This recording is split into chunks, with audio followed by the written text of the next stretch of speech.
when I see university students who are willing to risk their academic careers, in some cases risk mob violence, like what was directed against them at UCLA, or even Charlottesville style lone wolf violence, like what was directed against one of the protesters recently at Columbia.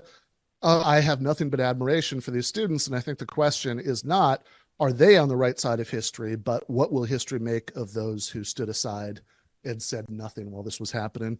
These protests are an outgrowth of the protests that happened on October 8th, before any Israeli response to the massacre, the horror of October 7th, which, need I remind you all listening, was the most horrific, largest massacre of Jews since the Holocaust. There were protests in American streets and at university campuses endorsing that massacre and calling for more. But I think there's no seriously denying that the students are anti-war, that their goal is to stop the war, to get a ceasefire, which, by the way, if you care about the hostages, is the thing that you would want, because that is the only way that all of the remaining hostages are going to get back safely.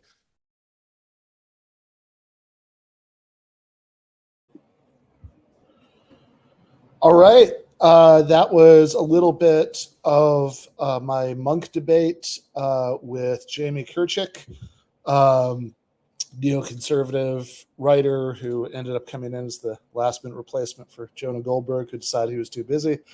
On Be It Resolved, the campus protests are on the right side of history. Those clips we just played, we have in video form because they use those as promos, but they released the debate as a whole as an audio podcast. So that's what we're going to be listening to a little bit later in the show. We're going to be joined by our good friends David Griscom and Matthew Whalan to watch that, or listen to it, I suppose, with our ears, and kind of break down some of what ended up happening in that debate. But meanwhile, I guess I should have said, I am Ben Burgis. This is Give Them an Argument. I am joined, as always, by our super producer, Jake Appett, and by our very talented graphic designer, J. Andrew World.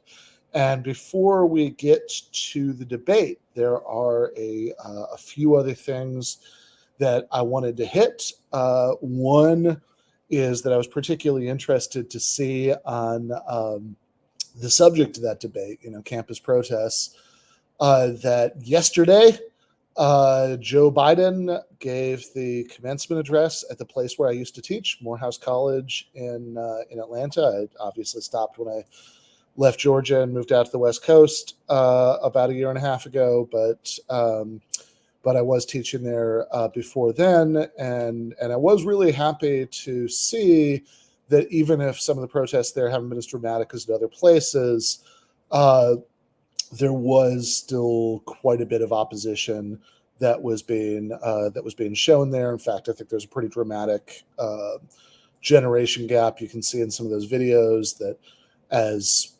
alumni at the commencement are giving Biden a standing ovation and yelling 4 more years. The actual graduating students are in their seats. Some of them pinned Palestinian flags to their regalia. Some of them turned around as Biden was speaking, or even walked out while Biden was speaking. And the valedictorian actually worked this into his speech. It is my stance as a Morehouse man, nay, as a human being, to call for an immediate and permanent ceasefire in the Gaza Strip.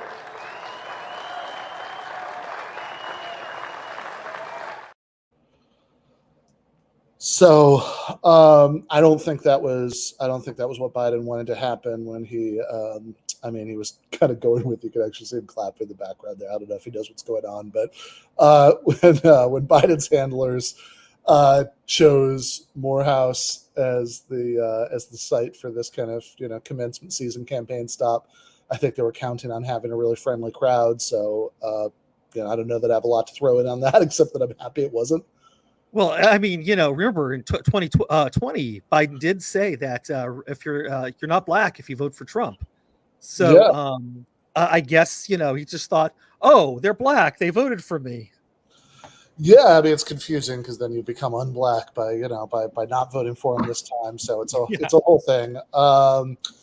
But speaking, by the way, of campus protests, I'm writing something for Jacobin right now on the something that's happened at NYU. If we happen to have anybody watching or listening who attends that institution and maybe got into trouble for participating in protests, and wants to reach out to me about this as I'm working on this article, because apparently some of the students who, I mean, at one point they looked like they're pressing charges against, but who are at least facing academic consequences for the protests at NYU, as part of that, are being made to take, I guess, what you'd have to call a re-education class called Ethos and Integrity. So there's this like 49-page module that they have to read and work through and do tasks on. That's like supposed to be how to do moral reasoning so you don't get in trouble again. I would be dropping out, even if some part of me wanted to stay. A much bigger part of me would say, I'm spending my summer doing anything but that. Right? I would be leaving that institution. CUNY, or hopefully if they would accept me, which would be a better place to go anyway, I think. But yeah, it's one thing, you only want to go to NYU if they're really going to lay out the red carpet for you. But if they're putting you in a re-education class, don't, just enjoy Washington Square Park. Do something else with your summer, I would suggest. Yeah, that seems right to me. But anybody who is sticking with it for the re-education module, who wants to reach out to let me know what that's been like for the Jacobin article, you can go to benburgis.com and use the contact there, or just go over to X and reach out there. But on or off the record, I am very curious about that. But speaking of Jacobin articles, I just wrote a review for Jacobin of a book called The Random Factor: How Chance and Luck Profoundly Shape Our Lives and the World Around Us, by Mark Robert Rank, which is kind of an interesting book. It's not, I mean, look, as far as the prose goes, I don't think Rank has a alternative career as a novelist or anything, waiting for him. He's a social scientist, but a lot of what he's known for is this economic risk calculator that takes all these facts about you and gives you the chances that you're going to end up in poverty at some point in like the next 5, 10, 15 years. And it is kind of an interesting exploration of, chance, luck, randomness in a variety of contexts. He starts out with these stories. I actually managed to work one of these into the review, and then the other two had to be cut for space. But so, for example, Adolf Hitler in 1939 was. Just let him cook, Andy. Just let him cook. Yeah. Come on. I'm going somewhere with this. Yeah. So Adolf Hitler, lucky guy. That's my point. Anyway, that's kind of is. So 1939, Adolf Hitler is in Munich. He is giving his big annual speech at the Burgerbraukeller, which is where the beer hall putsch happened in 1923. So while he was in power, every year he would go down to Munich and give this big speech. It would usually last for about 2 hours. And in this case, he decided, that he wanted to schedule an earlier train back to Berlin so he could get some stuff done. So he left it at just 90 minutes of ranting and left, which means that the attempted assassination of him failed, that there was a bomb that went off like 5 minutes after he left the hall. When Joseph Goebbels later that night told him what had happened and that, that he just escaped the bomb by 5 minutes, he said, and I quote, "A man's got to be lucky." And that is kind of a striking example, because the way that you think about the world in general, right? You know, having gotten extremely fucking unlucky in that instance. You think about everything that happened after 1939. That's still 2 years away from Germany going to war with the Soviet Union, the beginning of the final solution, et cetera, et cetera, et cetera. And he mentions 6 years after that, the bomb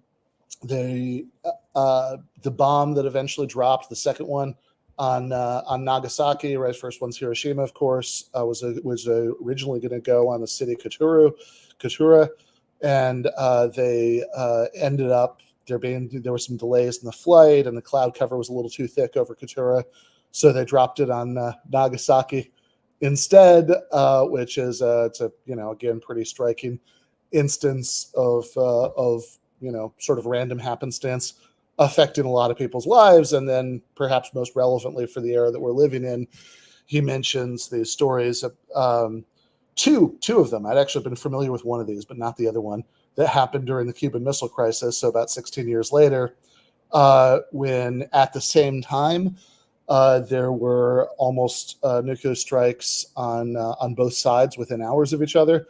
So there was in the waters outside of Cuba, there was a Soviet submarine that was about to that was being hit by depth charges by American ships enforcing the blockade on Cuba, and the commanding officer on the ship thought that a full-scale war had started, and had actually gone as far as to order that the ship release its nukes, which they were authorized to do in that situation. And it just happened that another officer on the ship was pretty sure that in fact a full-scale war has not started, and managed to countermand him. That would be Captain Vasily Alexandrovich Arkhipov. And literally hours before that, a few hours earlier on Okinawa, there was just something got mixed up, and the 873rd Tactical Missile Squadron received a mistaken instruction to fire its cruise missiles at their targets in the Soviet Union and China. And the senior launch officer, that'd be Captain William Bassett, was pretty sure that was an error. But like one of his junior officers was like, no, we've got orders. You don't actually have the authority to countermand this. And so Captain Bassett ends up actually like sending a couple of guys with guns to like go with orders to, like, if he tries to actually do it, shoot him. And then, by the time it came at, the mistake had been revealed, and it had been corrected, which are all sort of very dramatic instances of things that are, good or bad luck in the sense of not really being attributable to larger geopolitical forces. I think you're missing the biggest one, which is at some Jacobin party. I saw this like tall guy ranting about Marxist theory or something.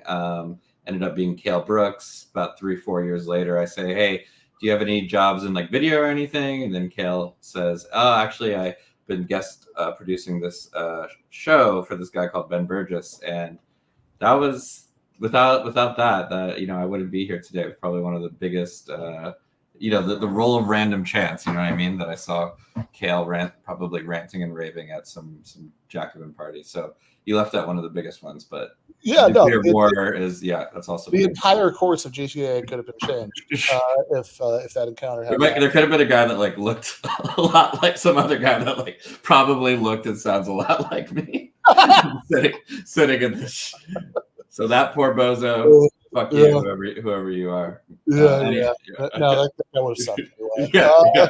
I was just going to say, thanks to my grandpa for feeding those people that they had a good meal, because my grandfather was a cook in Okinawa during that time. Wow. Wow. If your grandpa was a shitty cook, if my grandpa was a shitty cook, we wouldn't be here. Everybody, if everybody didn't have a full stomach, they can think relatively clearly. Or imagine if you had like diarrhea and someone was like, I think the world's ending. You're just like, fuck it, just press the button. Like Yeah, that's whatever. So, yeah. There you go. Right. So, so these are fairly dramatic examples, but of course, a lot of the power of the book comes from stuff that's more along the lines of the economic risk calculator and has to do with the way that small events in people's lives can snowball and and lead them into really bad economic outcomes. And I think at the end of the book, he does draw a lot of the right conclusions from this about the ways in which I mean, I think both on the sort of level of personal advice, that he talks about how you like kind of being more aware of the role of random happenstance should lead you to act differently. And I think he has some sensible things to say about that, about being less likely to give up on things because you don't think you didn't get that big job. Yeah, it could have been that like the person that the head of the hiring committee was tired when he looked at your CV and he'd had a second cup of coffee when he hired the person who was, but also so there's some kind of useful advice about persistence there, but there's also I think some very correct societal points in there about the importance of a sort of more robust social safety net and all of that, given the way that these sort of very non-meritocratic kind of happenstance factors could influence these things. But then, my criticism of this, of course, is that I think that he doesn't go nearly far enough in that part of the book. So this is the review. It's called "We Can't Have a Fair Society Under Capitalism. Random chance governs far more of our lives than most of us are comfortable admitting. Fully appreciating the influence of luck on life chances should lead us to rethink our economic and political institutions from the bottom up." And my basic point is that, if you kind of take the point he's making seriously enough, you can extend it. I mean, forget a more robust social safety net. I mean, don't forget that, do that. But like, why should we accept, capitalist property relations that if somebody just happens to luck into the right family, they could inherit a business and spend all day ordering around people who happen to have worse luck about what part of the class structure they were born in. Which, of course, takes us to the capital class, which finally started yesterday, actually. So, for anybody who's joining late, I did post the recording of the chapter 1 lecture from yesterday. So, anybody wants to catch up on that. It was a really fun discussion. I think there are about 68 people in the class, and enough of them were certainly there on the first day to make it a really good class discussion. A lot of fun. Actually, a lot of people made really good points. Going to make me present some of the stuff slightly differently next time, but I think that, but yeah, and then we do, just to set this up a little bit, right? We do have one very short clip from that, since one of the things that was really hitting me preparing the lecture on it this time and kind of rereading chapter 1 is that there are all of these sort of very prominent criticisms of Marxism out there that are, I think, based on not really being very familiar with this. Jay, I said it. So when I've taught the first version of this class was at the School for Social and Cultural Change, Michael Albert's thing. And so that they had like a sliding income scale in there, but like the low income tier was $60 for the 2-month class. So I just set it at $30 for the monthly tier for the Patreon, because that was the equivalent of that. I couldn't figure out a better way to do that when I switched over to here. Sorry, I just posted that for Jay. It would be $6,000 a class, but I think I just got my math mixed up. It's okay, $30. Okay. Yeah. Okay, sorry, Jay. Solidarity price $6,000. Yeah. Yeah, we renamed the show to whatever the fuck you want. That's Jay right. Zeroni show with Ben Burgis. Yeah, but exactly. Sorry, you were saying some of the But yeah, so I think, for example, about one of the big free market think tanks is called the Foundation for Economic Education, and if you look at their So there's an article that's at the FEE website that's by Stephen Horowitz called "We're Still Haunted by the Labor Theory of Value." And if you read that article, part of the case he makes against labor theory of value is saying, oh, this is like students thinking that they should get higher grades because they spent more time working on their papers, which if you actually read literally 6 pages into chapter 1 of Capital, you see Marx saying, well, of course, it's not just the amount of labor time, because if so, then lazier or less efficient workers would be, producing more value. So it's more complicated. It's the sort of average socially necessary labor time.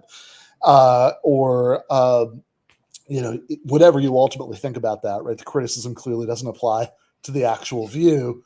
Or, for example, the book, maybe the most famous libertarian book written in English in the 20th century, certainly the one that's been inflicted on the most undergraduates, The Anarchy, State, and Utopia by Robert Nozick. There's a section in there called Marxian Exploitation, and there's a bunch of stuff that he says in the section that just clearly doesn't apply. Literally, you would only have to read to the end of chapter 1 to know that that's not actually Marx's view, because he says on Marx's theory, then any society where, workers didn't get back all of the product in their, individual consumption because some of it was held back for future production would be exploitative. It's Marx explicitly says otherwise. At the end of chapter 1, he sort of looks forward to what he calls the future society of associated labor, i.e. socialism, and how it will work. And he says, yes, of course, some of the product has to be held back, etc. So, was able to tell people this by the end of the lecture. So take some pride in this, guys. You've already read more Capital than fancy think tank academics or Robert fucking knows. So if you too want to have read more Capital than Robert fucking Nozick, then go ahead and sign up for the course. This is actually a pretty good time to do so, because there's chapter 2 is pretty short, so be a good time to catch up. Speaking of Marx, we are going to, in the post game for patrons tonight, we are going to be reading some 1-star reviews of the Communist Manifesto on Amazon that Andy found. So I'm looking forward to that. Stuff I've seen so far looks fun. And speaking of the class struggle in general, before we watch the clip, Jake, you're our resident labor expert. You want to set this up at all? Man, I've been so fucking buried in my thesis, doing no good for the common man whatsoever. I'm going to need you to set it up. There's some big labor victory for the UAW. It was indeed a big labor victory. There's a. It was at Mercedes. It was Volkswagen. No, it's because my friend in the program is named Mercedes, and Ben, and then not Ben, and Bernie Sanders had this tweet that was Mercedes is nervous, and I sent it to her. So that's okay. So So I think the idea is that Mercedes is nervous because of what happened at Volkswagen. But anyway, right. Good job setting it up. Let's watch the clip. Okay, this is gonna do a much better job. There we go. One standing alone can be bowed over. But you got a multitude together as one. You're not going to move that. A threefold cord is not quickly broken. United we stand, divided we fall. And that's one thing we have to guard against in this union drive. Be truth tellers. Face the fear. And you know what fear does? Well, fear destroys and causes you not to act when you should. But you know what? Faith goes beyond fear. And you look for the light, the facts, the truth. That's what emboldens you. That is the very DNA of this nation, is the ability to act on truth. Because at first in our hearts, when you have liberty in here, you'll be able to build liberty out there amongst the people.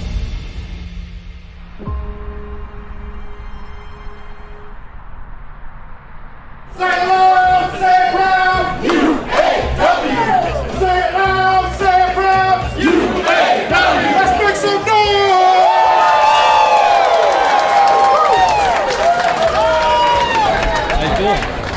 really great. Feeling really great.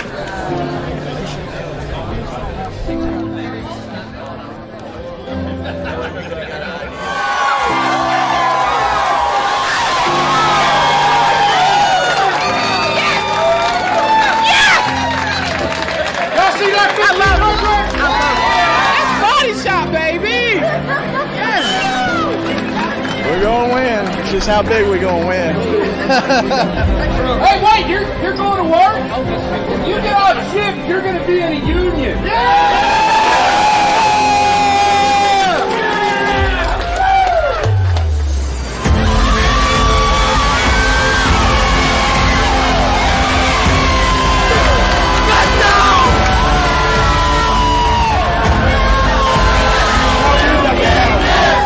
Twelve and a half years of fighting for this. Now we need Mercedes. It's time the South steps up. Y'all move your head up high. This quote that y'all made history today, and it's a beautiful thing. Many of the talking heads, the pundits, have said to me repeatedly, you can't win in the South. But you all said, watch this. And as Matthew 17:20 states, truly I tell you, if you have faith as small as a mustard seed, you can say to this mountain, move from here to there, and it will move. Nothing will be impossible for you. Are you ready to move another mountain? Tonight, we celebrate this historic victory, and tomorrow we go to fight.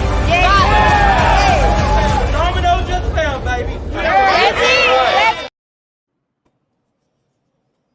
Yeah, that is just some good wholesome content right there. So you brought that up to tear into it because of like Yeah. No, I want to criticize it. That's the It's fact the that they atheist in you. the fact they invoke religion. Yeah, exactly. I would do 2 hours of New Atheism about that video. Yeah, no, this is. I mean, like I said, this is just something. It does. It does even my crusty atheist soul good to see that. And also, I will say, to connect this up with our main subject for tonight, that because we're going to be talking about the campus protests. That of course, lots of people, for lots of not a lot of reasons, I think just a couple of pretty obvious reasons, want to portray these protests as sort of I don't know, purple-haired college kids being ridiculous, and sort of being motivated by fringe radical concerns that have nothing to do with ordinary people. But it is pretty notable, given that, to see what, like, for example, UAW head Sean Fain said about this at the beginning of the month. He says, just read it out. He says, the UAW will never support the mass arrest or intimidation of those exercising the right to protest, strike, or speak out against injustice. Our union has been calling for a ceasefire for 6 months. This war is wrong, and the response against students and academic workers, many of them UAW members, is wrong. We call upon the powers that be to release the students and employees who have been arrested, and if you can't take the outcry, stop supporting the war. So there you go. Well, on that note, we are going to, I will see Jake and Andy in the post game, and we are going to bring on our very good friends, David Griscom from Left Reckoning and Matthew Whalan. How you guys doing?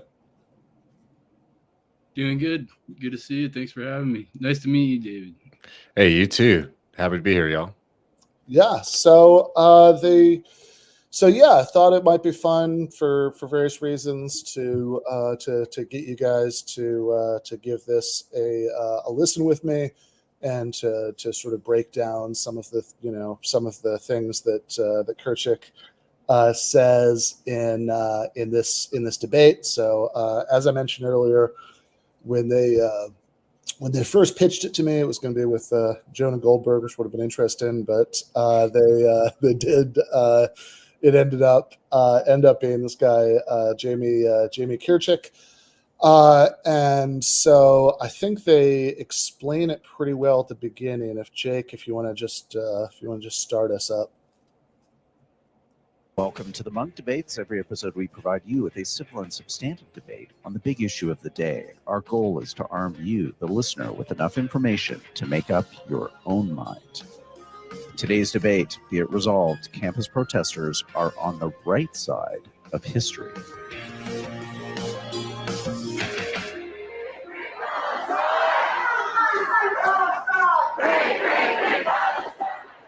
For the protesters and their supporters, the pro-Palestinian campus demonstrations across the globe are part of a proud tradition of student activism that includes the anti-Vietnam War protests in the 1960s.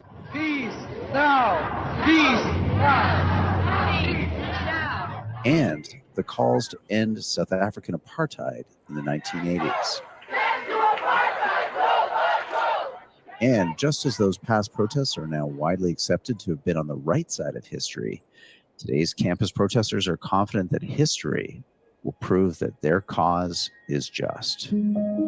Here is Lila Saliba, a student protester at Columbia University in New York.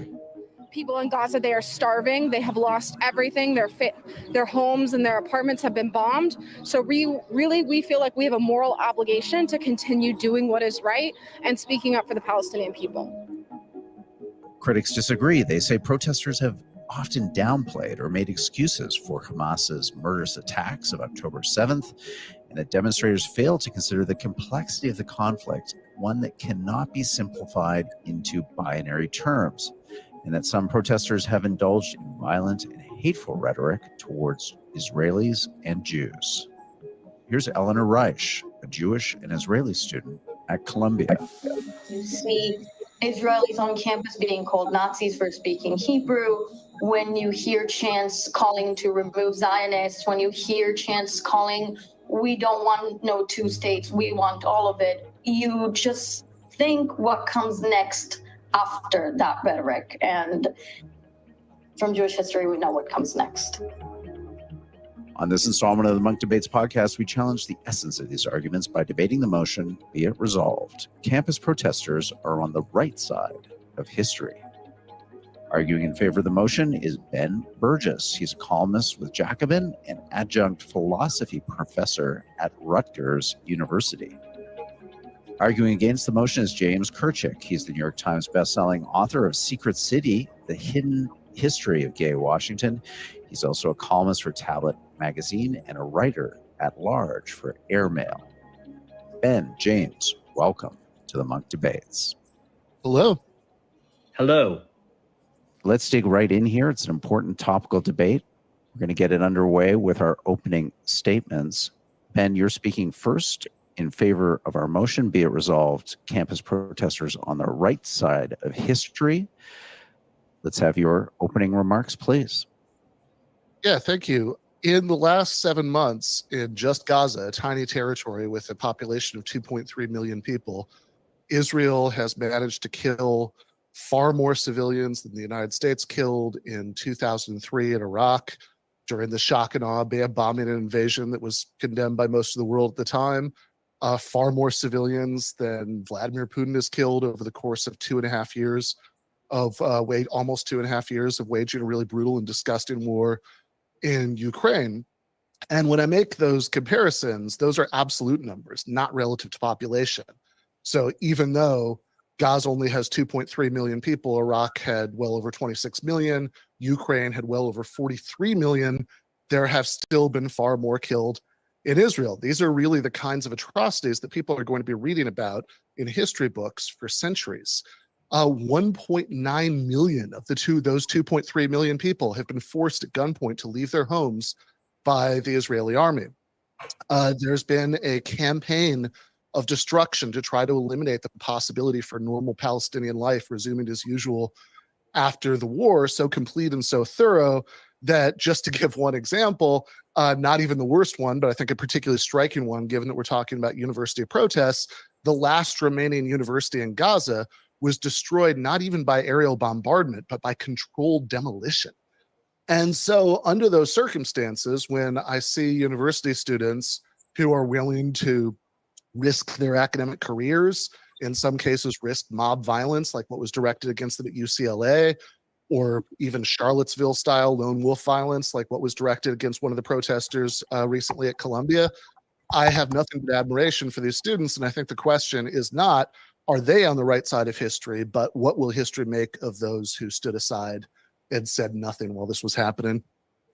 Thank you, Ben, for that opening statement. Okay, Jamie, your opportunity now to weigh in our debate today. You're arguing against the motion, be it resolved, campus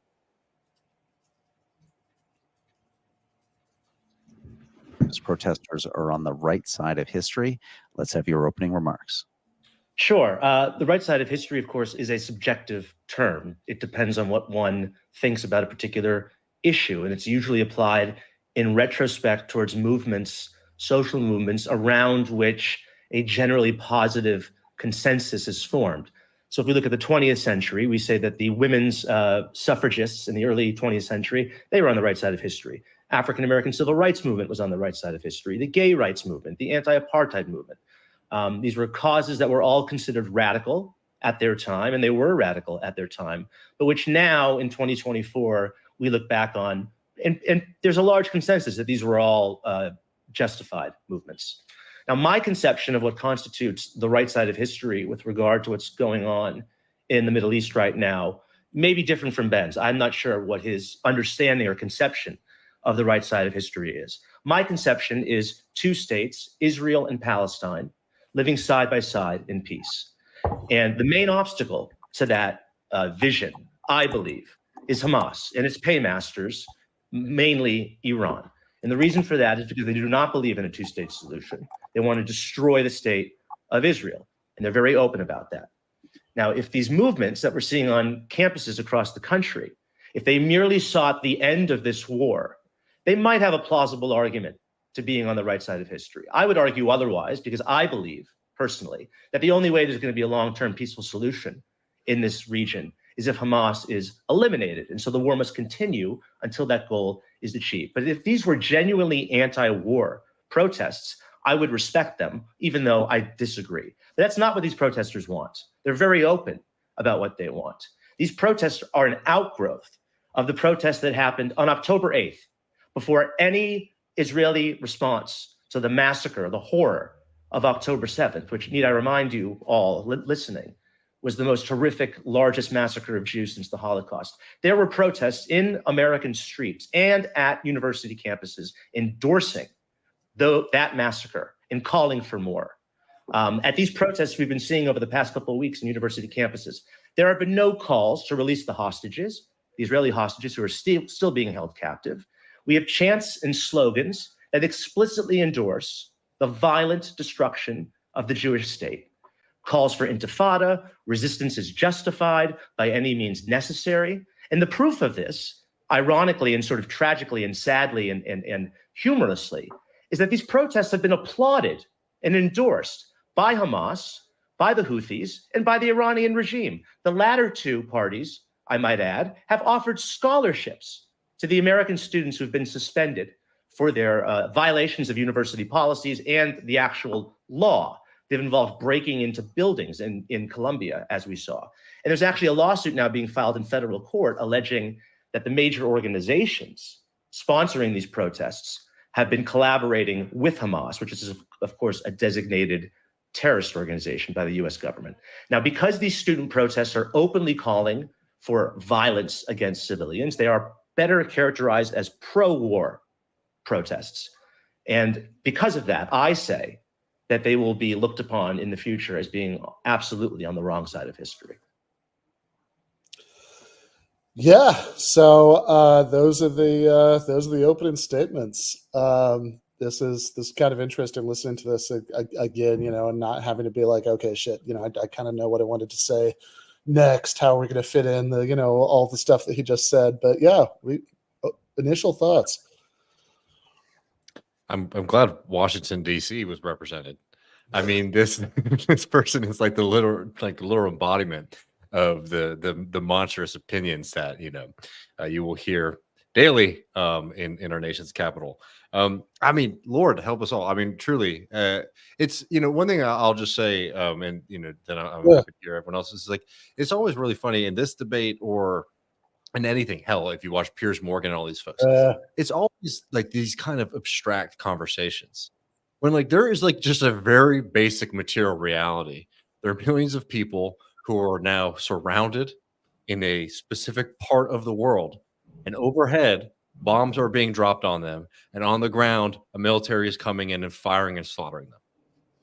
And it's just amazing how long these conversations can go before there's any real admittance of what is actually happening on the ground in Gaza. It's all this kind of abstract stuff. It's like, what did the protesters really mean? What are these protesters saying, ceasefire now, end the war now, really mean? What's really in their heart? A lot of thought about that, and very, very little serious conversation about the very basic material reality. Yeah, I would just add to, I guess, kind of working backwards, because it's something he said at the end, but he said that, like, in his mind, one of the main things that makes the campus protesters like they've gone too far, they've gone crazy, is that he accuses them of chanting things that call for civilian deaths and for like the end of Israel, which I mean, I assume what he's talking about is something related to this river to the sea thing. But even that's not explicit, right? Like he said explicit, that's by definition, if you take it that way, it's an implication, which I think we, the three of us wouldn't. But then also, you guys remember that time Van Jones went to that support for Israel march early on in the invasion? He just like very meekly suggested that like at some point there should be peace, if I recall correctly, and he was like booed off the stage, or not off the stage, but he was booed, like noticeably booed throughout the crowd. So is that qualifying? For sure. And I mean, I think the 2 points connect together, right? That what I mean, David's reminder that, there's material reality of what's actually happening to people here, and the contrast between that and sort of getting very upset about chants, right? Or like a sort of, about the idea that there's some kind of implicit call for civilians to die, or, Israel not exist, but of course, civilians are dying in large numbers, every day in Gaza, and have been, since October, at like this tremendous rate, and of course, not only is you want to talk about states not existing, right? The U.S. and Israel were just furiously obstructing attempts at seating state of Palestine at the United Nations, right? I mean, like that actually as a material reality, right, does not exist right now. So you have all these millions of people who are non-citizen subjects of Israel, and you have literally millions of people who've lost their homes during this campaign of revenge since October 7th. You have people, as you say, are surrounded in Rafah, and so you're saying like, oh, this is so horrible. You have people chanting things that could be seen as like support for killing some civilians somewhere, when it's like all of these civilians have actually died and are dying and are starving, right now. And I also just think it's absurd when you talk about, he even talked in his opening about the anti-Vietnam War protests and the anti-apartheid protests in the 80s, which he was both willing to take as sort of, okay, retroactively on the right side of history. But then his argument at the end that, oh, see, we know the student protests are terrible because here you have like bad people in foreign countries who are trying to wrap themselves in the flag of those protests. It's like, well, hold on. I'm sure Jamie didn't like Yuri Andropov. You don't think that he praised anti-apartheid protesters? Yeah. I mean, I think it's one of the most common moves in mainstream coverage is to paint particularly young protesters like they just don't know what they're doing or talking about. And in this instance in particular, I find that a lot of people do that by dragging in the like cultural differences of the Middle East, and will point out that like the kind of leftist culture that a lot of these students are involved in otherwise is totally opposed to any type of social program that Hamas would support. But and you know, I even had somebody say to me like, if like Mexico had done to Arizona what what Hamas did to Israel on October 7th, we would like nuke them, you know. And I pointed out that actually like we did invade Afghanistan in response to 9/11, and we didn't drop as many bombs on Afghanistan during any single year of the war there that Israel has dropped on Gaza since October 7th. So we have like a real world thing to compare that to. And it's like, it's interesting that he chose Arizona, right? Like, I mean, what's the famous, like, we all feel good about that now, the 20 years of being at war in Afghanistan. Right. So this is a good model other people should emulate. Yeah, I also thought it was interesting to choose Arizona because another response to that is like, well, like if Arizona passes abortion laws that like cause women to die because they can't have an abortion, they have to go through child labor. Like, I'm happy to like oppose that and also not support like genociding the Arizonans. I would still be like, if Arizona was genocided in response, like I would be happy to join some college students who were not happy about that on a college campus somewhere. But you know, it's just amazing how, again, and I know we're about to be wading through a lot of, you know, beautiful rhetoric in just a minute, but you know, it truly is just amazing again how much of these kind of arguments, because look, I'm sorry, no offense to your interlocutor here, Ben, same old shit, right? We've just heard this. We've heard this even before October 7th in this current campaign. When you talked about what was going on, it was always what if, and never what is actually going on in Palestine, right? Because like, you know, since we've already established like what is going on before that, but oh man, it might be, you know, oh, if you know, what could happen to the future of Israel if the Palestinians have like some semblance of human rights? Oh my Lord, you know, come up with all these kind of theories. Well, we have actually seen what Israel as it currently exists, as Israel as it is currently constituted, has done to Palestinians since the Nakba, right? And it is brutal. It is horrifying. Entire generations of people, you know, have been forced into squalor, you know, have been forced into situations where they are just dehumanized regularly by the Israeli government, by the Israeli military, by Israeli citizens, right? So, you know, it's really audacious and so offensive. And I know it's like, we can't spend all of our time just getting really mad, but like, it's worthwhile taking a moment sometimes to remember how disgusting and despicable these kind of arguments are, right? When we actually are seeing what we're seeing right now, a massive genocide, and we have the recent history of what's been going on in Palestine, and we got to listen to this kind of, well, what if this happened, or what if that happened? It's absolutely ridiculous, and it's an attempt to deny the very clear reality in front of us. Because I will just say this: why is the state coming down so hard on these student protesters? Why are the police coming down so hard on the student protesters? My governor, all this kind of stuff. It's because it's too damn simple. It's too simple. No, it is not confusing what these young people are out there asking for. They're saying we want the United States to stop supporting a genocide of Palestinians, right? A lot of conversations about what can happen next. That is what the demand is of these protesters. It is so simple and is very sympathetic to people all around the world it unites people, as your friend was saying. Even states like Iran that don't like us too much are like, hey, it's really good that these young Americans don't want this to happen. Right? It's too simple, and they have to smash it because of that.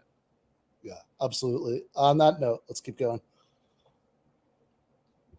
Thank you for that opening statement, Jamie. Okay, Ben, your opportunity to react now. Another 2 minutes on the show clock. Give us your early thoughts in this debate. So Jamie said that these are pro-war rallies, and that was based on cherry-picking some of the most militant slogans. But of course, as he well knows, the main overwhelming demand of the protests has been for a ceasefire. This is what the protesters have said again and again and again and again. They have never released any kind of statement about what they want that does not talk about a ceasefire. That's just the reality. There's no denying that. Now, you can say that being anti-war makes you on the wrong side of history, but I think there's no seriously denying that the students are anti-war, that their goal is to stop the war, to get a ceasefire, which, by the way, if you care about the hostages, is the thing that you would want, because that is the only way that all of the remaining hostages are going to get back safely. Jamie also raised an issue about long-term solutions. He said, many protesters want the destruction of Israel, but the real answer is a two-state solution.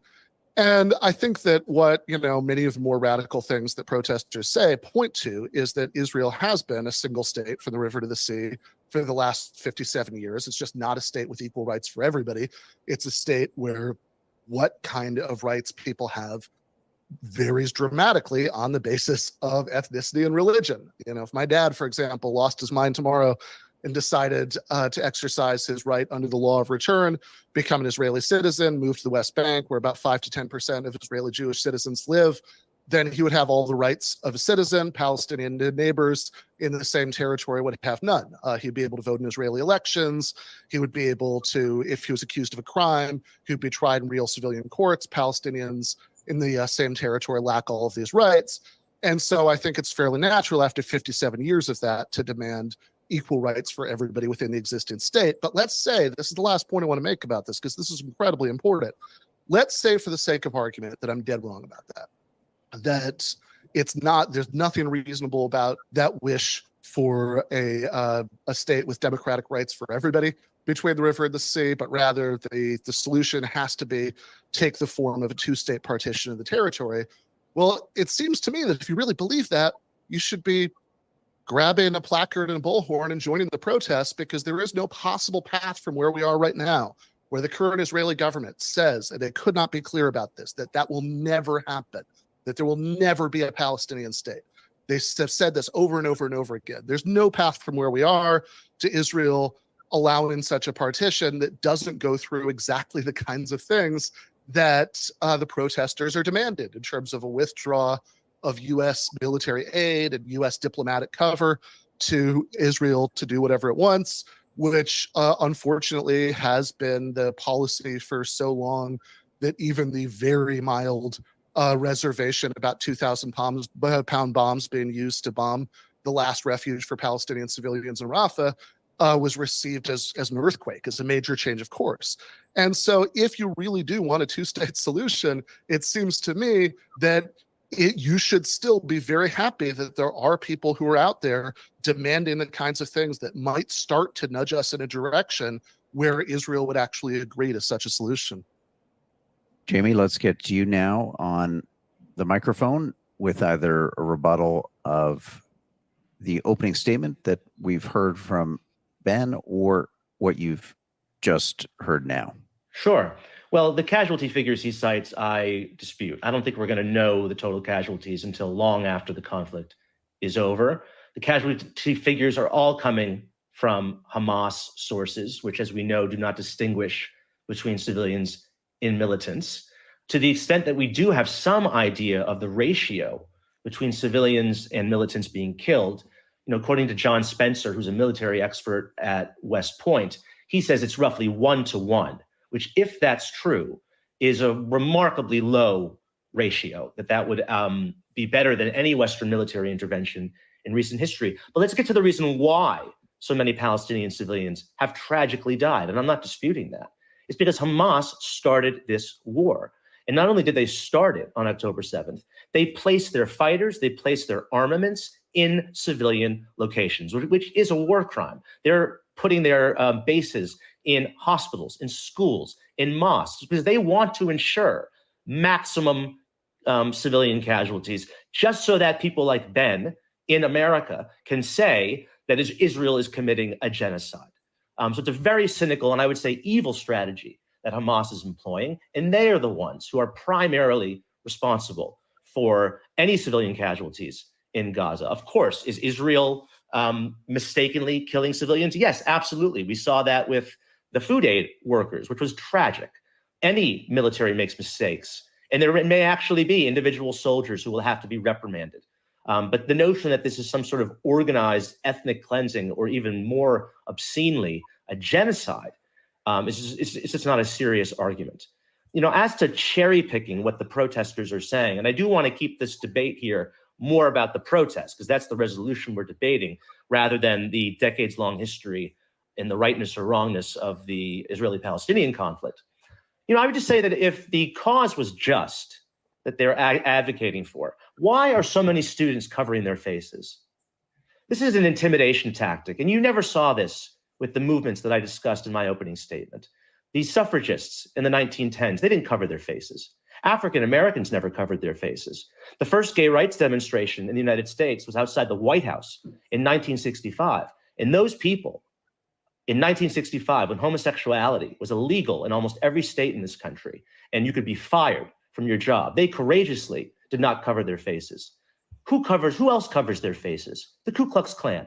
They wear hoods. Why are these students covering their faces? I think it says something about their movement, about their ideology, and also simply the fact that they're also cowards. And related to that is that when you commit an act of civil disobedience, you go along with the punishment. That's what African American civil rights protesters did. They endured horrible treatment from police, fire hoses, dogs, beatings, jail terms. What are these students doing? They're demanding.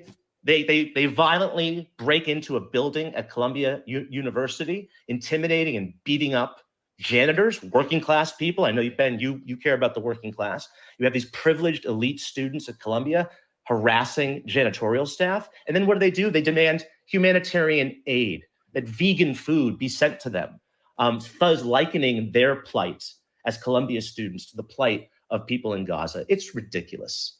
So I just think that to compare this movement to the other social movements in the past that most of us can all agree were righteous, I think it does a real disservice to those historical movements.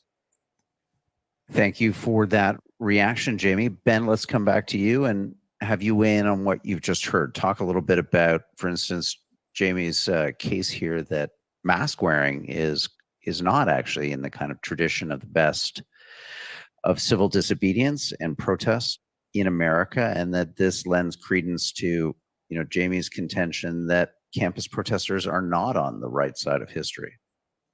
Well, I find that argument very odd because, for one thing, it definitionally doesn't apply to most protesters because most protesters have not covered their faces. So this is just straightforwardly true. The majority of protesters have not covered their faces. Can you cite something to back up that claim? Okay. I have certainly not seen they have any reason whatsoever to think that the majority of protesters have covered their faces, and certainly anecdotally, the vast majority of the ones I've seen haven't. So if you have some sort of data, then I'm happy to listen to it.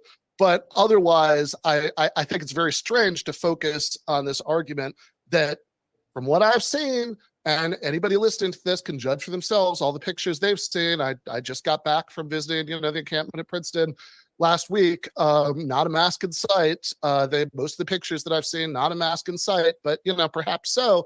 I would also point out, though, that if your range of historical examples of people who have covered their faces is only limited to the KKK, then you, for example, didn't see a lot of pictures from the Maidan protests in Ukraine, where tons of people had their faces covered, from various protests in the Arab Spring, where tons of people had their faces covered. But I also think that this is a very odd way of trying to sort out the question of who's on the right side of history, that is primarily through a question of face covering rather than a question of the cause. That the reason to think that these protesters are on the right side of history is that they're protesting really extreme atrocities and human rights violations that we just heard waved away based on not much. We got a estimate that 1 out of 2 of the victims of this remarkably indiscriminate bombing campaign. There was just an interview in the New Yorker from somebody from an international agency dealing with mines, saying that there are more unexploded rockets and bombs now in Gaza than in anywhere else since World War II. That this is usually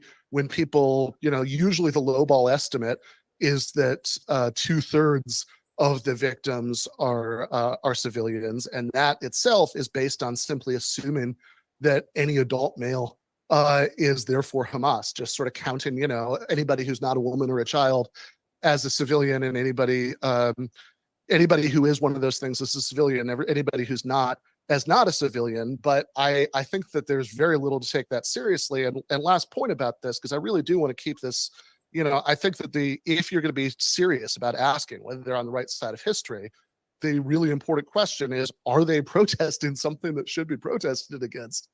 And to answer that question, I think that the scale of the atrocities in Gaza is extremely relevant. And the idea that, these are Hamas figures is just wrong, that the Ministry of Health figures have proven right after previous rounds of conflict in Gaza. And if anything, right now, there's every reason to suspect that it's a very dramatic underestimate, given that the Ministry of Health infrastructure has been so thoroughly destroyed by the scale of bombing that has killed so many doctors, has destroyed so many hospitals throughout Gaza, and made it very, very difficult to keep a running count. Thank you, Ben. I'm just going to center us back around our resolution. Just want to try to, as much as we can, keep on the topic today, which is campus protesters are on the right side of history. And Jamie, to come to you, can you give some examples maybe of where protesters were on the wrong side of history? I mean, does Ben have a point that if history is at all predictive of the future, and look, we could debate that, but that's another resolution for another day. Are there examples where protesters have really gotten things wrong that could suggest that that's happening again? Well, it depends on what you believe and what your causes are. I mean, let's not forget that the Nazis had a lot of support among students at German universities. Okay, the book burnings that began in the 1930s, they were happening at universities. On the left in the 1960s, there were many students who were Maoists, believe it or not, okay? They weren't just opposed to the Vietnam War, they were actively Maoists. A parallel actually with the protests on university campuses with American history, I think it was at UCLA, there was a non-Zionist zone that was created, and students were actively asking other students, are you a Zionist or not? You cannot enter a public space, a public campus area. Or they were preventing Zionists, and let's be clear what they mean by that. They mean Jews. They were preventing them from entering academic buildings, which to me sounds like George Wallace standing in the schoolhouse door, trying to prevent the integration of public universities in Alabama. So yeah, I mean, protesters are not always right. And I think that there's this belief that, because they were often right in the past, that therefore any sort of, ostensibly progressive or left of center protest, we have to get on board with it because it'll be right in the future. But I actually think that this protest, I think it's wrong to even label it left wing, because what many of these students are actually supporting, whether they know it or not, and I think a lot of them are just ignorant. I'm going to be charitable and say that they're ignorant, but they've actually allied themselves with a far-right fascist theocratic movement, which is the Iranian axis of resistance in the Middle East. These are, in Iran and Gaza, these are countries where women have to be veiled, where there's obviously no one's voting for a democratic government. The strangest and most, to me, perplexing development has been, Queers for Palestine, where we all know, or we should know, what happens to LGBTQ people in all these territories, which is that they are hung from construction cranes or stoned to death. So, yeah, no, these students, I'm going to be charitable and I'm going to say that most of them are ignorant of what they're actually cheering on. So, Ben, I mean, how do you separate for a listener who's not part of these protests and maybe not as kind of tuned into their thinking? Yeah, as David said earlier, Jamie really is playing the hits. Queers for Palestine, ha ha ha! Right, that was like a staple of that was like early October. I felt like I was seeing that all over the place. That's got to be the most played out single thing that you could possibly say here.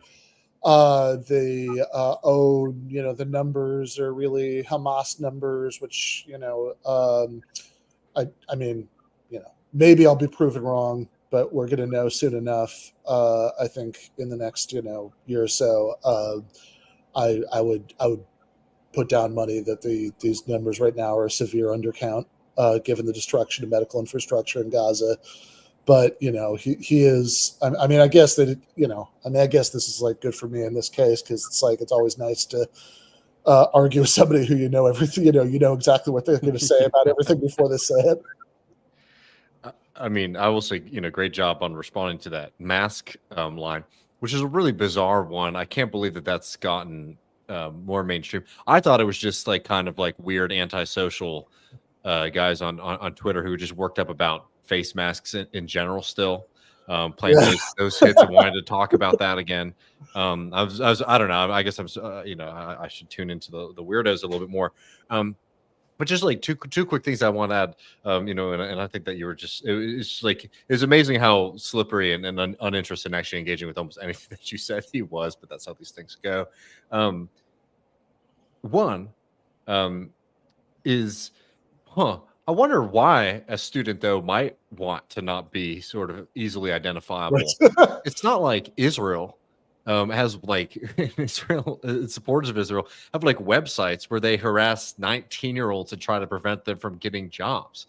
It's a really, really wild thing that this is not something that is more well known, or at least brought up more. Is that it's ridiculous that we allow young people in this country to face organized online, they were all working about the tents. Remember that? Oh man, all these kids have the same kind of tent. There's a goddamn organization that is spying on children with the intent of making their lives miserable, with the intent of trying to punish them from here on out. I don't know. Maybe it's not the most surprising thing in the world why somebody might, wear a covering in the first place. But I totally agree with you that it's a complete fantasy to sit here and act like this is, what's going on. Because it's also just, it gets you bogged down in a silly conversation. The second thing I just want to be really clear about is this thing about, these queers for Palestine are supporting fascism or whatever. Israel is a state, first of all, which is not like some LGBTQ, paradise. They always try to make this, argument. Israel is a very, very right-wing society. In fact, this is a state, talking about Israel, that is organized around the principle of ethnic supremacy, and we're watching it play out right now. This is a state that, to exist, must, as we're seeing now, openly try to eradicate populations, but historically marginalized populations, separate populations. Why?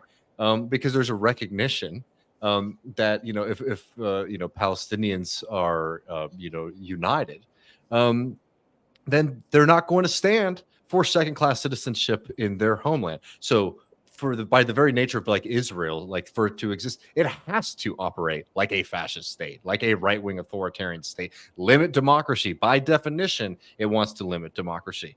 And then, look at the friends of Israel. They always love talking about Iran and the acts. Think about the countries that are aligning themselves with Iran, even dropping America, right now the conversation is trying to cozy up Israel and a government, which, by the way, the ICC is put out is applying to put out an arrest warrant for, trying to cozy up to the Islamist monarchy of fucking Saudi Arabia. And these people are sitting here trying to do associational condemnations of, young people saying, hey, yeah, let's stop killing children in Gaza. Well, and he mentioned apartheid earlier. And of course, back when apartheid did exist in South Africa and students were doing campus, were setting up tents to camp out on, the middle of campus to protest apartheid, generally without arrest in the 1980s. Israel and apartheid South Africa were very closely allied at the time, right? So, I think the chains of association are not going to lead to anything that's consistent with his argument. But, I think it is true that if you're really specifically just thinking about LGBT issues, whereas Israel is not a particularly liberal society about any of that stuff, they don't have legal same-sex marriage, for example. It is, true enough that, that like sort of taken as a whole, Israel is more socially liberal than, Palestinian communities in the West Bank and Gaza are. But what I think I mentioned this later on. I hope I do. But like the thing that seems absurd about this to me is like, yeah, okay. But connect the dots for me. How is this related? Like, do you think, do you think Israel is like fighting to establish social liberalism among Palestinians in Gaza? That that there's. It's just about dehumanizing people at the end of the day, right? And trying to figure out, okay, what can I say about this group of people for you not to think of them as human? I mean, that's really what that tactic is, and it could be any subject or category, right? It's like the LGBTQ stuff, talking about gay rights. It's just, I think I can just on a very base and superficial level convince young people who support gay rights in this country to think of Palestinians as less human. So yeah, maybe they are a problem and should be gotten rid of. I mean, it's a really nasty line of argument too.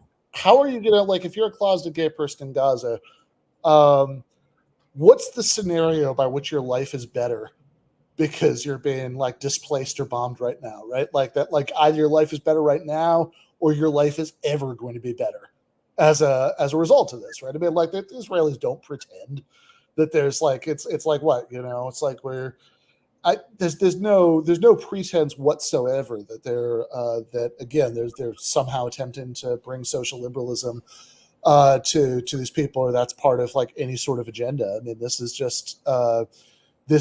it's really just as simple as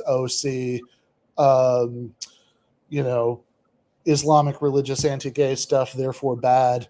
But it's like, yeah, but like the bombs don't discriminate between gay people and straight people, that like everybody dies just the same way. Also, I thought that, like, particularly on college campuses, but really in general, we all at least strive to accept that you don't just support the genocide of people who disagree with you or aren't like you, Yeah, I mean, I think your Arizona point earlier is like positive, right? Like, yeah, I mean, I don't want to, there are lots of countries that like, and there are lots of states in the United States that, that there's like all sorts of social policies that I disagree with. I still don't want to kill them. Right, exactly. Yeah, and I would be happily opposed to that too if it started happening, and I wouldn't think it would be inconsistent.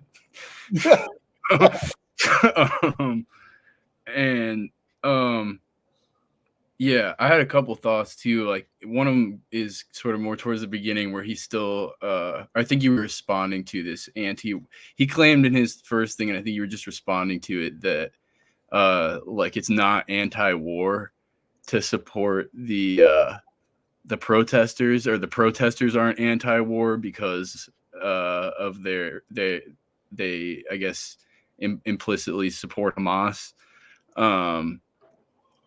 But then, like, what's the anti-war position here? Like, supporting Israel? Yeah, like, protesters, I don't see how they could possibly be more clear that what they want is a ceasefire. I mean, there's this, like, that phrase has been used over and over and over again.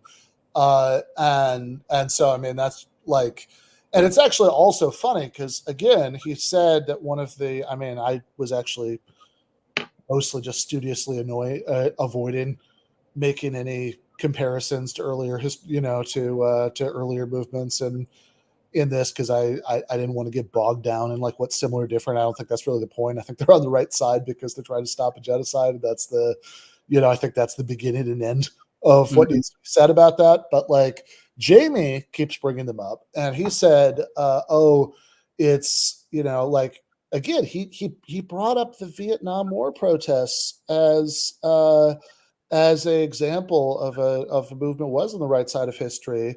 But then later he was like trying to answer the question about student protesters were on the wrong side. I was like, oh, some of them, believe it or not, were Maoists. It's like, well, hold on, linger on this thought, right? Like that this should tell you something significant that like, all right, look, some student protesters in the 1970s sort of said, performatively fringe radical things that, that got silly. True. We nonetheless think that those student protesters against the Vietnam War as a whole were correct, right? Like, I mean, this is not like you can hold two thoughts in your head here. It's not that like every single thing that every single person chants or says or whatever is correct. Like, you don't have to think that it's correct to oppose the indiscriminate mass murder of tens of thousands of people with U.S. armaments and in Gaza. It's like I just don't see a consistent standard there at all, right? Like like what that could what that could possibly be, because and this is like really I think the thing that I think I'm most choked on in that whole part from Jamie that we just listened to was the attempt to be like, oh, well, I don't want to talk too much about rights and wrongs, Israel, Palestine. I just want to like bash the protesters. And it's like, well, look, if you're asking whether the protesters are right, the only question is whether there's like what they're protesting is a massive injustice. Yeah. Also, just really quickly on the mask stuff. Oh yeah. Well, I thought it was pretty funny that Jamie says a bunch of stuff, and then the moderator is like, why don't you respond to the mask part? Which is like, I think the least interesting. No, totally. I think it took me by surprise. I was like, yeah. And then you kind of point that out at the beginning of your response, and then you like, but it's like, yeah, you're right. In retrospect, you're like, I don't know why. I mean, this seems like the most nothing burger part of the whole thing, because it's like, it's weird. He really wanted to argue about that. And then you respond to a couple other things that are like more interesting. And when you're done, he goes, just want to remind you to keep to the topic.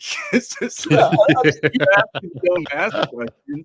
What the fuck does that have to do with anything? I mean, the topic is whether the protesters are right, and if what they're like, whether or not the thing that they're protesting is monstrous is the topic. Yeah. Also, and I'm actually not joking. Like, I totally could have missed this. But like, did the pandemic like officially end at some point? Like, COVID's still out there, right? Like, there might have just been. I still know people who wear masks. I probably should wear one more than I do. Like at work. I mean, I basically haven't worn one since 2021, but I certainly know people who do. I mean, I think I would imagine they're probably I mean, I would imagine there's probably plenty of COVID mask wearing still, but again, who gives a shit? Like, this is not. I mean, that's exactly it. Is that like, look, I mean, like young folks. I mean, like, and this is anecdotal, right? Sure. But young folks, particularly like left wing folks, are a little bit more regular in their mask wearing in 2024. I think other groups in the U.S. I think that's just a fair thing to say, right? Sure. And again, it doesn't matter. And what they're trying to do is like, all right, so what if? Again, there are millions of people having bombs dropped over their head, and these guys, they want to do another dumbass culture war about, man, if you wear a mask, are you a dweeb, or are you afraid of society, or is there something really, what I mean? They want to have a stupid ass conversation about masks instead of a serious conversation about how to stop the bombs being dropped on mothers and children. It's unbelievable. Not only that there are just people nasty enough in our society to make those kind of arguments, is put out there and on platforms like this. It's like, oh, well, this is an interesting debate, a meeting of the minds, when it's a really despicable attempt to avoid a very simple moral and political conversation. Yeah. Also, he goes into oh, sorry. Oh, I also just wanted to say on this subject of this sort of cultural stuff about students and all of that, like,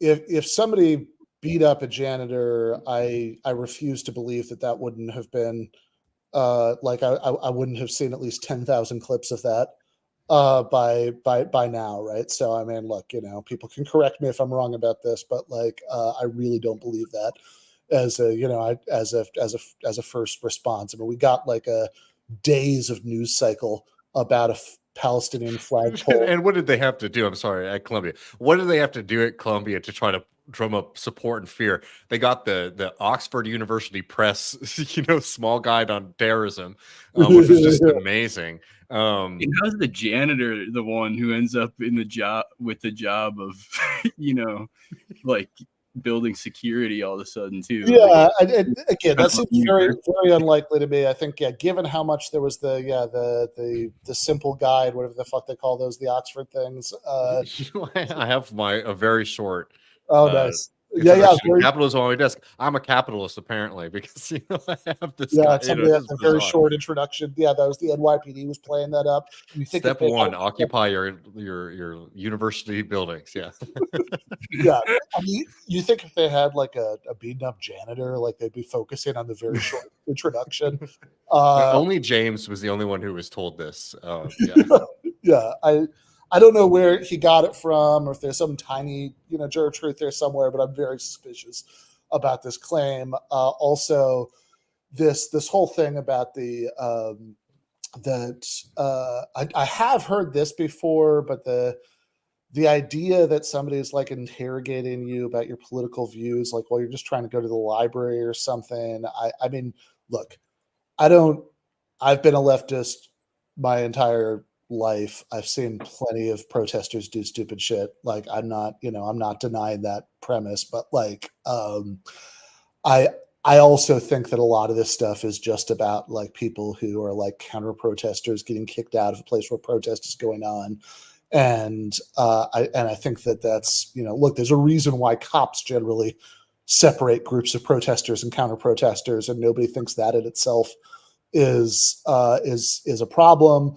And I also just see like some pretty extreme irony in the way that there's there's all this hand wringing about everybody having access to every inch of campus at every moment, and this like sacred principle is being violated by having like a drum circle in the middle of a quad, and then this is like being used to justify kicking out like the entire student body from Columbia, essentially. So, I mean, have some sense of perspective about that. And also, like, I don't, his no Zionist zone or whatever claim that he was making was about UCLA.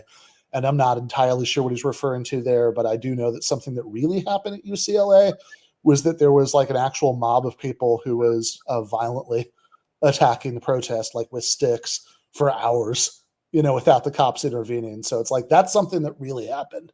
Whether somebody was like asked if they were Zionists while they were just like going about their business on the way to the library or something. Yeah, I guess I'm against it if it happened, but citation needed. Mm-hmm. Yeah. Also, he gets into this thing about how protesters are not facing the kinds of consequences that they used to, as if, I mean, it's totally insincere because he doesn't support the cause, right? So if they were getting hosed down or jailed or having dogs set on them or losing their jobs, like he still wouldn't support them. Well, he still would be pro-Israel. Well, that, and it's also, man, he's like, what he's saying is also like truly absurd because, yes, I mean, look, yes, it's true that part of like civil disobedience is like, having the brutality come to you, whether it be like an attack or, standing in, in trial in the legal system and saying, but you know what you say? when you're in trial, for example, for one of these things, you say, this is a wrong thing.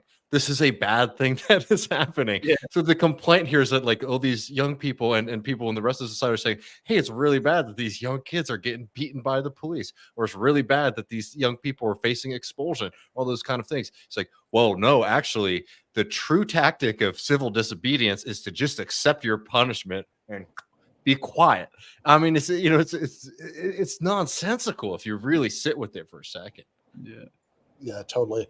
I also think like that, there's like a sort of cheap attempt here to talk about, like elite college students, versus the working class or whatever. And I think that it's very telling that there's so much focus on, what happens at, Columbia, for example, where it's like, look, there was an encampment at Michigan State, right? Like there's been stuff all over the place. Alabama.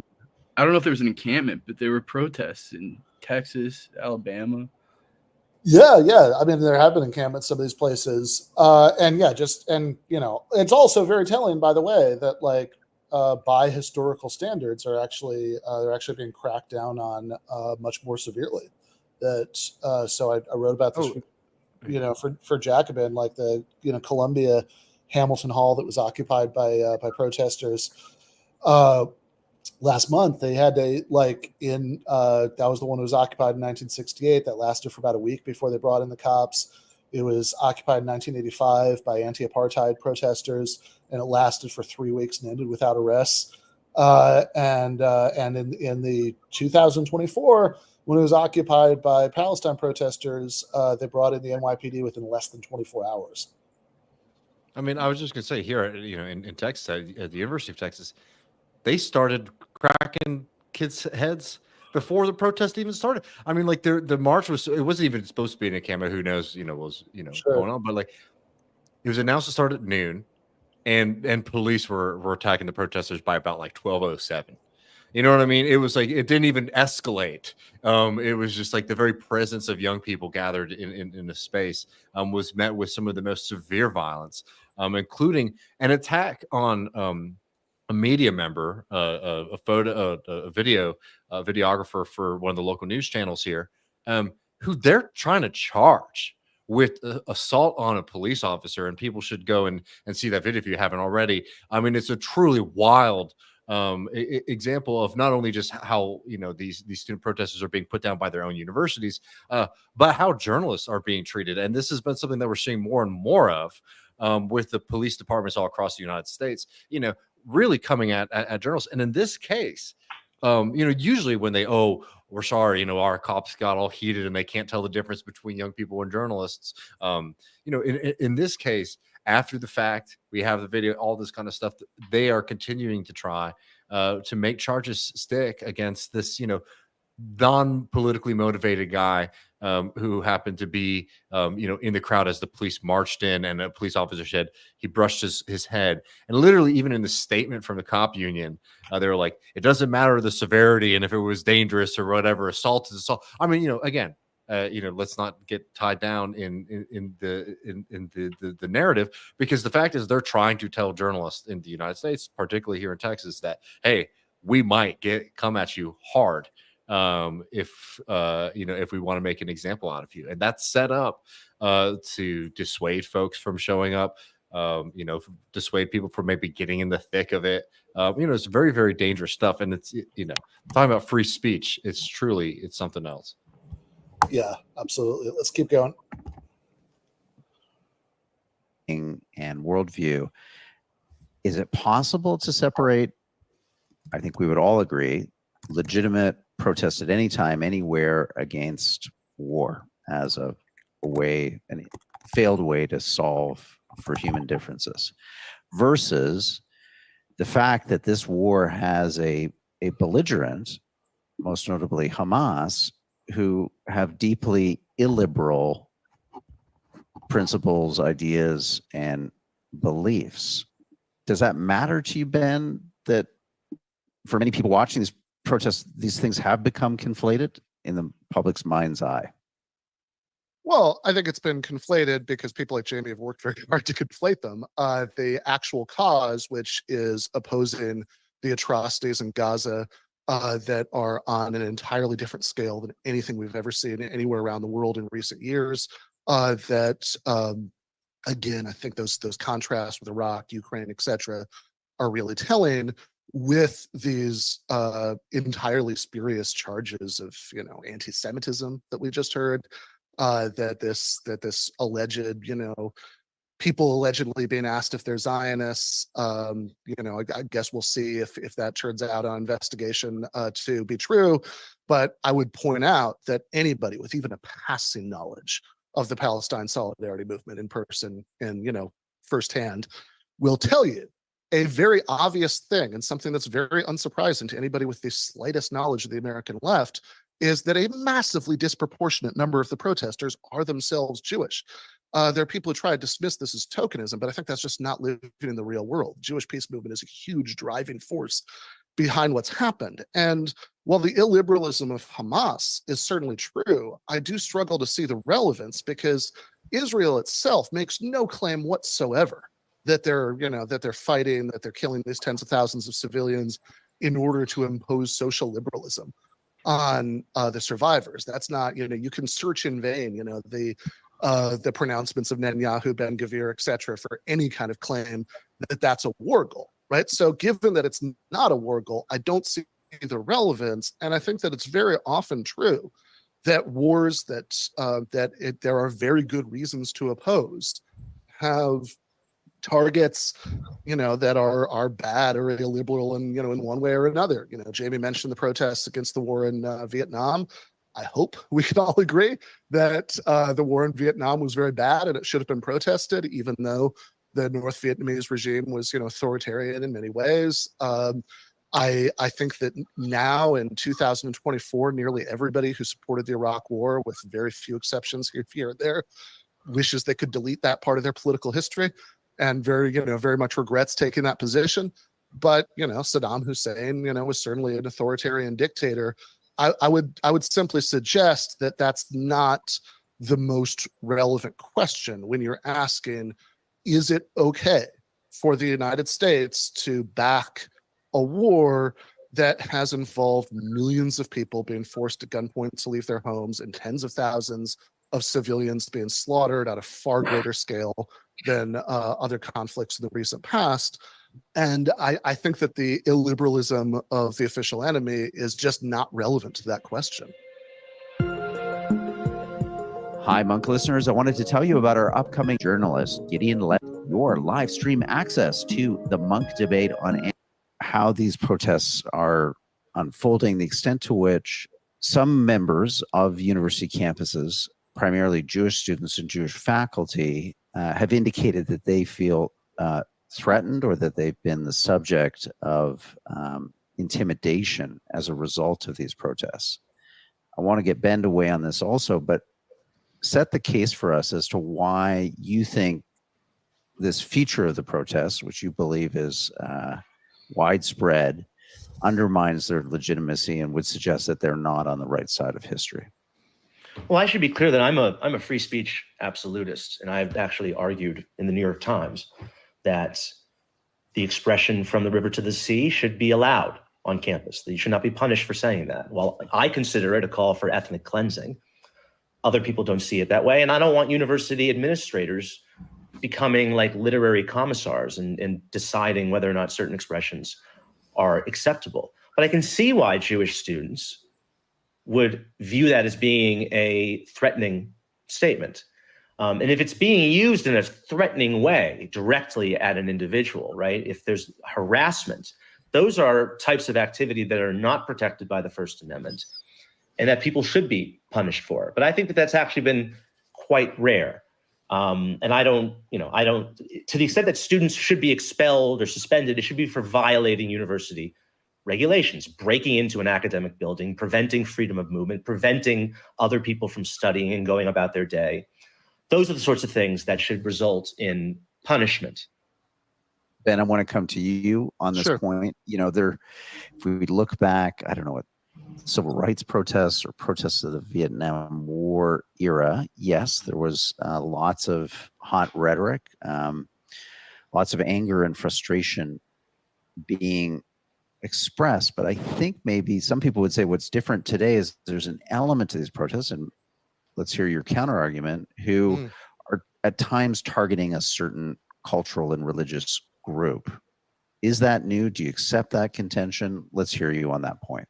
Yeah, I absolutely do not accept that contention. Again, I think that there is a massive proportion. And, like the question about mass earlier, I can't claim to have seen any polling on this earlier, although nobody who seems to suggest otherwise seems to bring up any polling either.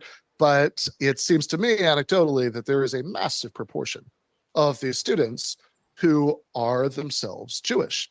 And that's certainly consistent with my lifetime experience of being around Palestine solidarity activism, that of course, that Jewish students are more likely to have spent more time thinking about this issue than students who are raised, Hindus or Mormons or Episcopalians, although of course all those are going to be represented. But, it makes sense to me that, that the Jewish peace activists are going to be rather dramatically overrepresented at the protests. And, if you say, I think given the scale of the protest, the absolutely unprecedented scale, it would be a minor statistical miracle if you couldn't find any instance of somebody saying something genuinely anti-Semitic. And, sort of certainly condemn it, if and when it happens.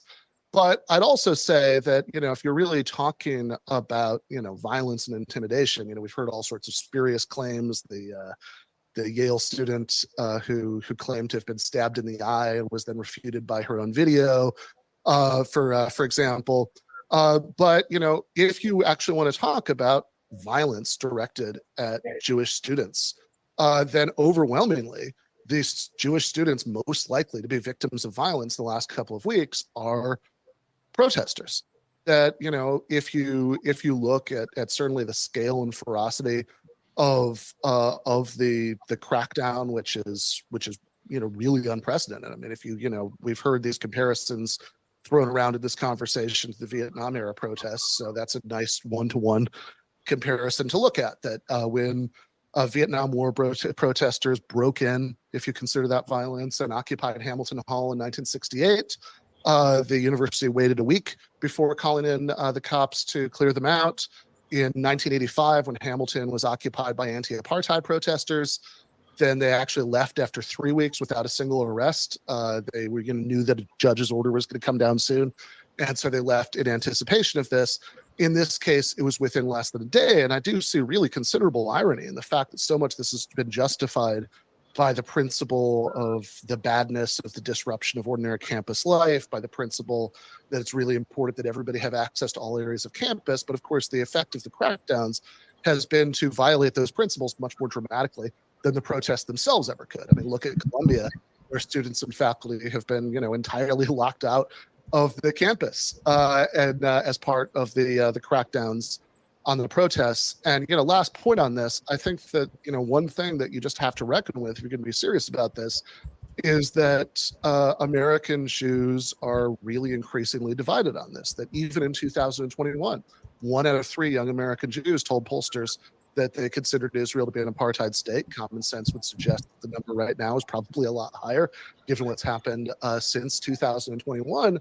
And of course, I would never say that somebody's right because of their background. Arguments have to be evaluated on their merits. I dislike, identity politics in any form, but I would just say that, if you're going to talk about the feelings of Jewish students and faculty, I think the beginning of an honest discussion has to be that Jewish students and faculty are deeply divided on these issues. Thank you, Ben. Well, let's move to closing statements. We've done this perfectly, so we can land the debate with James going first with his closing statement, and then Ben, as per debate tradition, will leave you with the final word on the resolution today. Be it resolved. Pause here, I think. Yeah, this is that last point. It's like, again, it's a little frustrating because I think that the thing that matters most here is, are there really horrifying atrocities going on in Gaza that have, with U.S., U.S. funds and U.S. weapons and U.S. diplomatic support, at the United Nations Security Council, yes or no? Because if the answer is yes, then the people who are trying to oppose that are most definitely on the right side of history.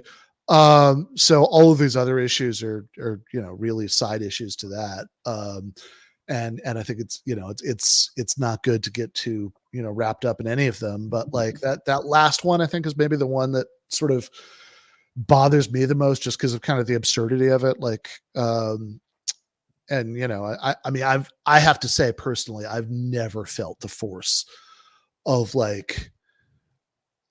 not even like a sophisticated kind of view of how propaganda works, but like a sort of like angry 19-year-old view of how propaganda works.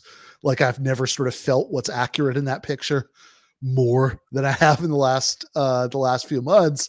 Cause again, a couple weeks ago, right, I just got back from doing a teach-in at the encampment at Princeton. And it's like, it's, in other words, I gave a lecture on the lawn to some very bright-eyed, attentive kids who asked good questions, and lots of them were Jewish, and nobody told me they loved Hamas, and this is it's just the disconnect between what I see in this cable news net narrative and like what's obvious if literally anything about the protests is just more severe than anything that's certainly been in my experience. And this idea that it's like, oh, and people say Zionists, they mean Jews or whatever, is just like maybe the thing that drives me the craziest. Cause it's like, look, if you've ever been around the American left, like lots of leftists are Jewish. This should not be news. I mean, look, it's wild. Again, like talking about safety and stuff. Yeah, this is the kind of thing that the media is primed and pumped to capture. And the fact that, again, it's all, well, what if something really bad happened, or what if somebody said something really mean to another student and they were upset?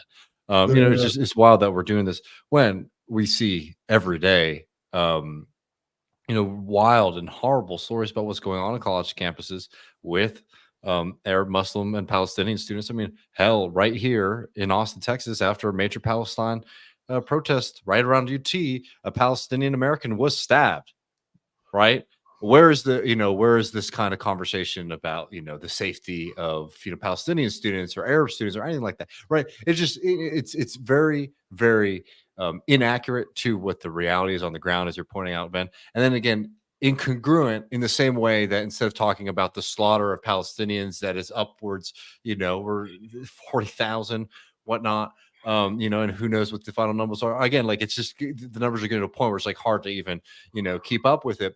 And again, we have this kind of false attempt to try to make that congruent to what happened on October 7th, even.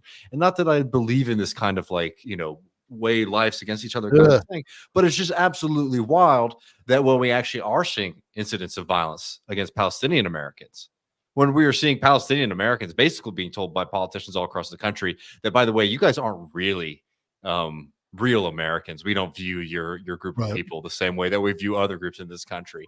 We have these kind of conversations about college campuses. And again, as you're pointing out, when so much of the anti-Zionist movement in this country, particularly youth movement, has been led by young Jewish students who are saying, I mean, literally, it's the name of these organizations, like, if not now, not in my name, all this kind of stuff. JVP, sure. Yeah.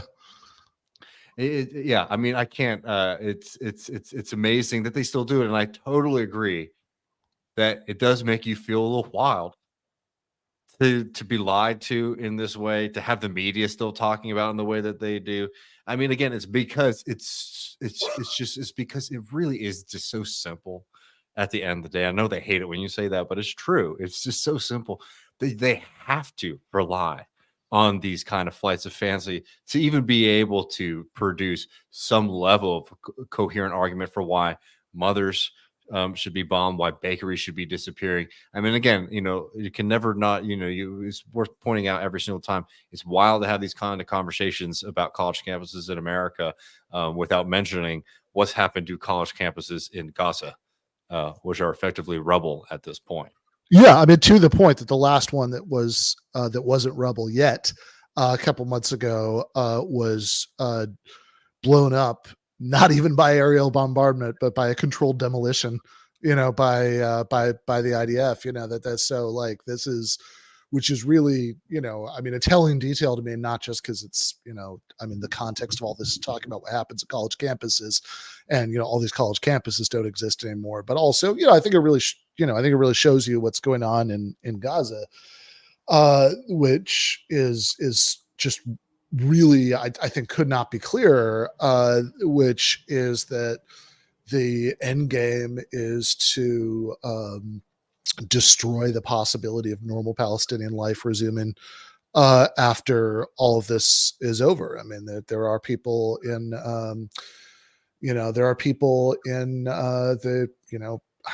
Ben Gvir, right? For example, right, the national security minister said on TV in January, and he still has his job, that ultimately the goal has to be like mass population transfer. That he said the thing they always say, which is that it's voluntary, right? But like the goal is to destroy so much of the infrastructure of ordinary life, and to upturn people's lives so much that they'll accept voluntary transfer. And certainly at the very least, I mean, I know kind of at best, I think you can claim, well, maybe different people in the Israeli government have different goals and whatever, but it's like if that's the only end game for all this that I think makes what we've seen actually make sense. Yeah. Also, something you just said reminded me of something I meant to bring up before about how, well, two things actually. One, he starts with this thing about Israel's numbers. First of all, he says that the latest numbers are like 1-to-1. This is going back a bit far now, but I'll make it relevant to the last point. And which is, first of all, like Israel's just making numbers up at this point. Like they have a lot of different claims out there now about what the ratio Well, is. hell, at this point, the United Nations is Hamas. So if they went and they blew that up, right, that would count as enemy combatant. Yeah, sorry. And they are becoming like UN hospitals and stuff. So, but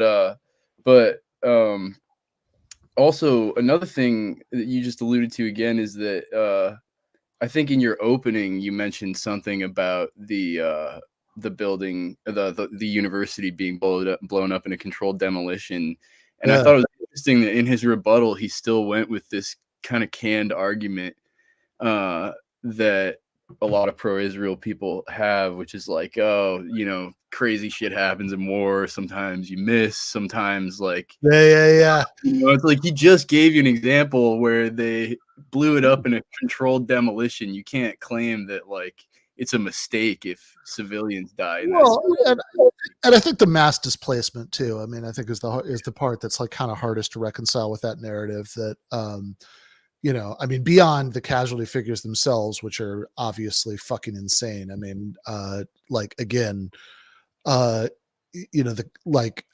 more than 2 years of the war in Ukraine, and I think Putin is really bad. The war in Ukraine is really bad. But like after more than 2 years of the war in Ukraine, they made a big announcement. They thought the civilian casualty number had crossed 10,000 people.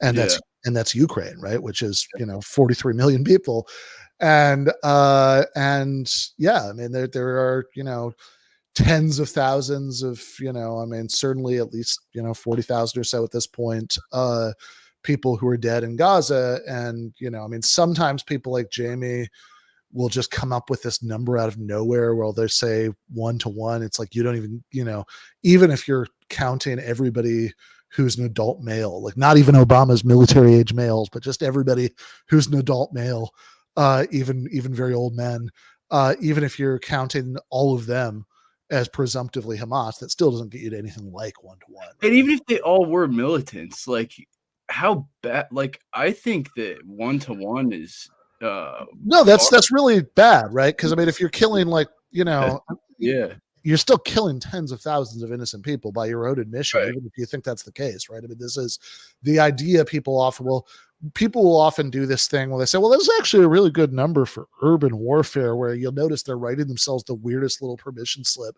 where it's like, oh, it's, you know, you're kind of given a pass for killing lots of civilians if you're like bombing densely populated areas. It's like, I don't know. Hold up here, right? Like, what's the, isn't this in fact why it's really bad to bomb densely populated areas? Like, this is why, like, my favorite moment in 2022 during the opening phase of the war in Ukraine was when the American media briefly discovered that using cluster bombs is a war crime.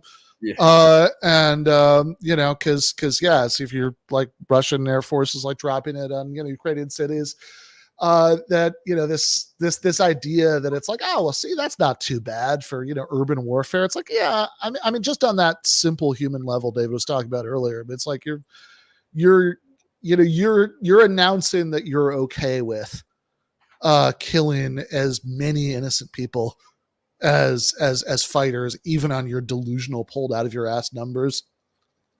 Yeah. And then also he brings up this, he makes a lot of things are said about the Vietnam protests. And I think somebody said something on the screen that alluded to it as well. I forget the comment, but and you said too, like you pointed out that university buildings were occupied in the Vietnam War and the anti-apartheid movement. Yeah. Columbia advertises this too.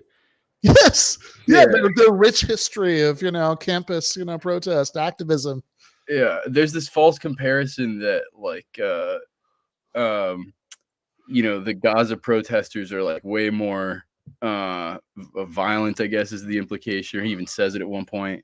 But like, I don't know, they were like the weathermen in the Vietnam War. Like there were people who like set bombs in the country, you know?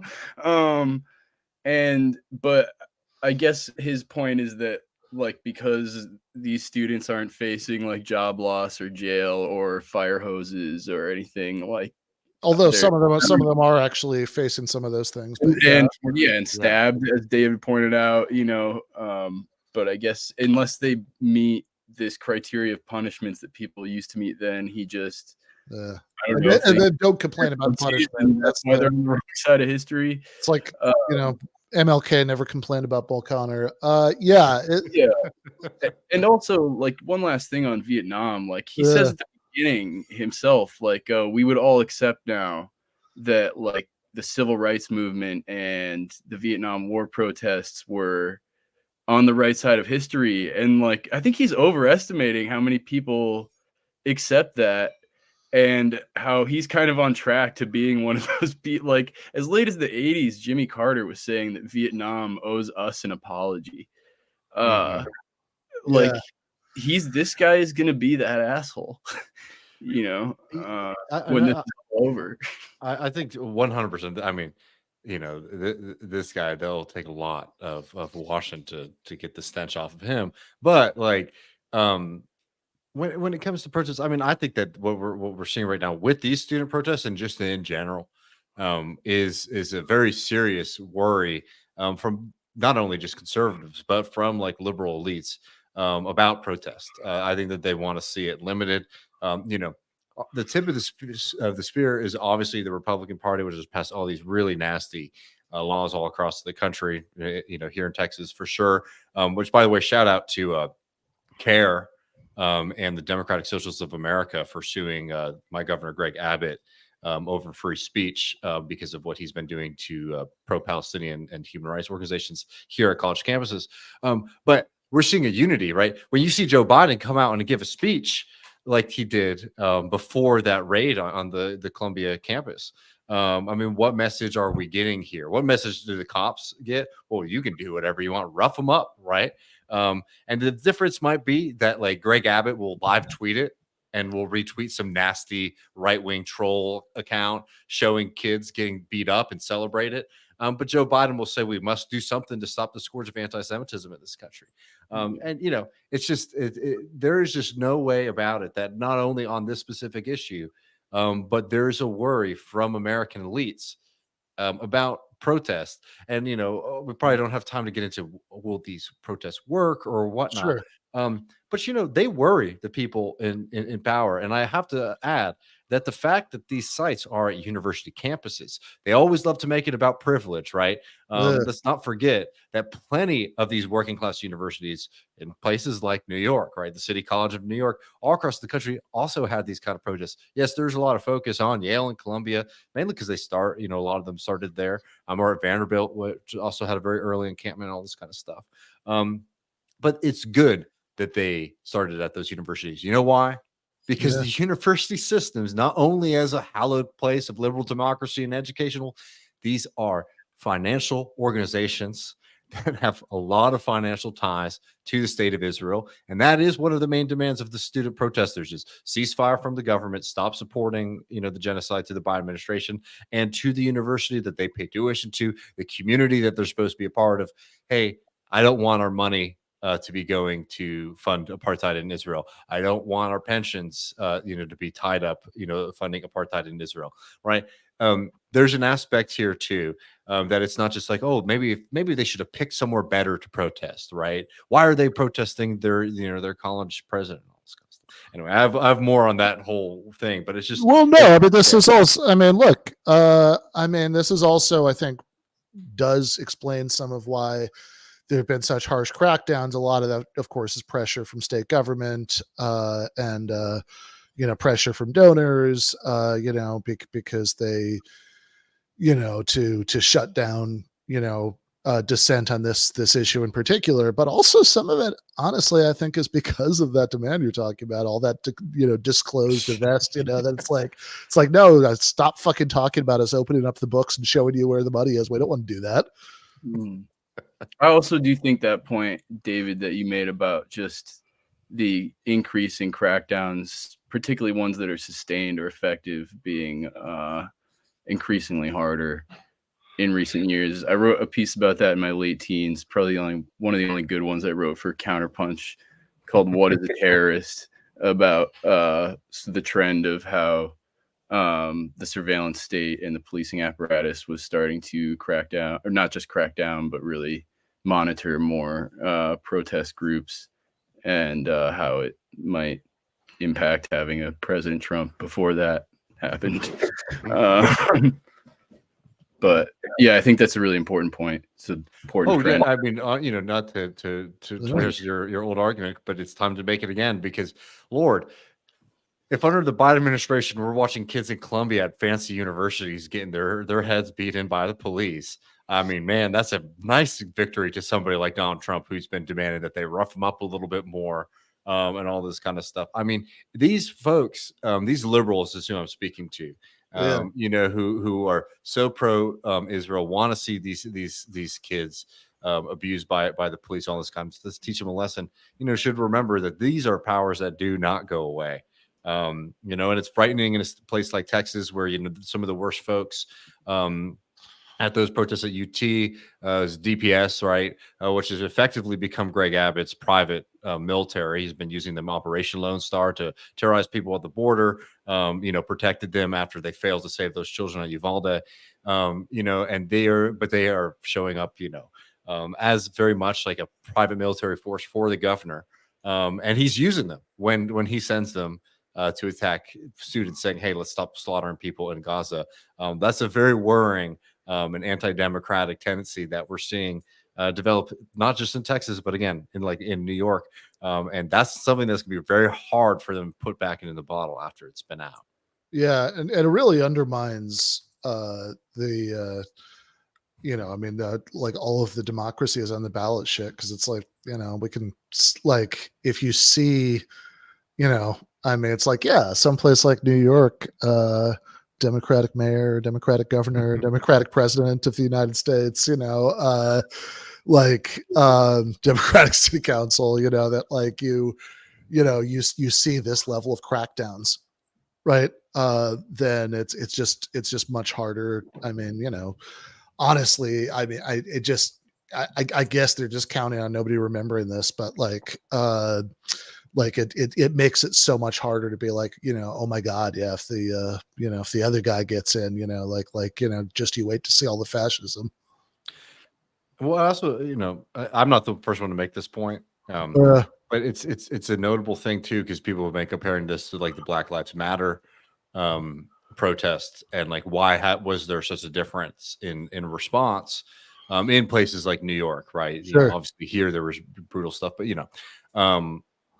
well, it's because Donald Trump was the president, and the Democrats love to use these protests as like, look, things are crazy, we got to get a good guy in there, and it's very upsetting to the Democratic Party, obviously, to have young people calling Joe Genocide Joe and protesting. So of course they want them, all this kind of stuff shut down really, really early, and I think that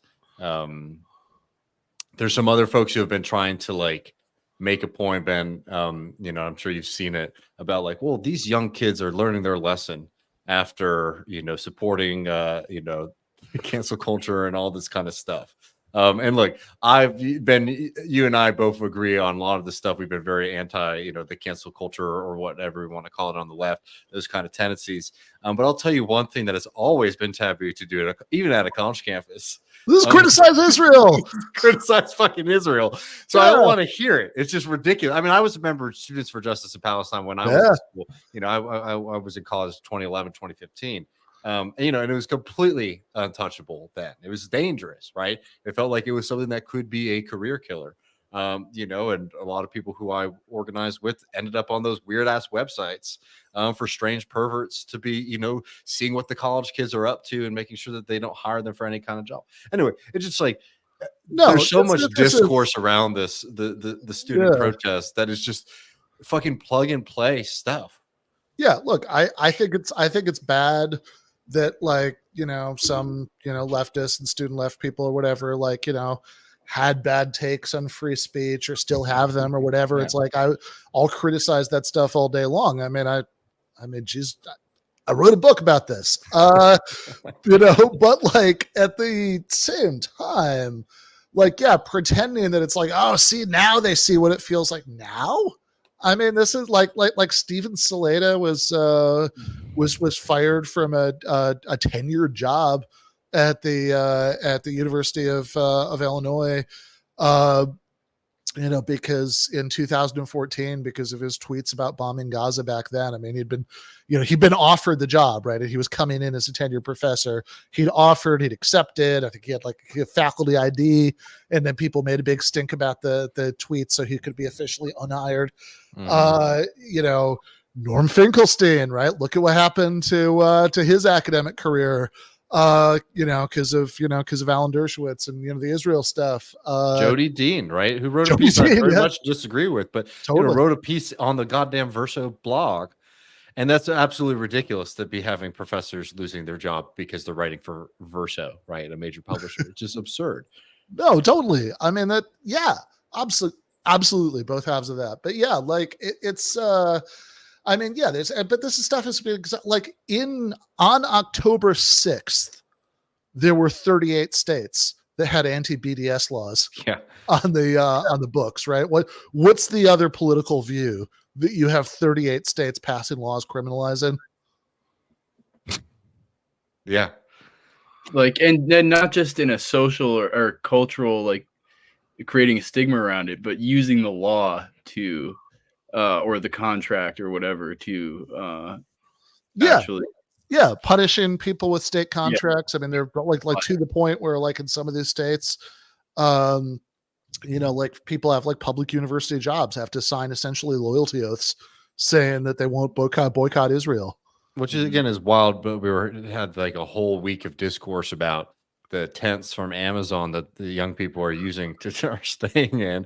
Right, it's like, oh, are these protests organized by somebody? It's like, Lord, if you're worried that somebody might be buying these kids' tents, which, by the way, it's the first tent that shows up on Amazon, right? It's like, oh yeah, but even if it was something that was given, like some big national organization, tents for encampments, and have you heard of an organization called AIPAC? Right. You know, it's doing a lot more than just like getting, you know, organizing a protest. You know, oh, and it's fucking amazing. I mean, given the actual, like, if you actually want to talk about people who are like student activists who are funded by outside forces, I mean, like, every single fucking time you see one of these people who's like, oh, I'm a pro-Israel student and I feel very, you know, violated by this.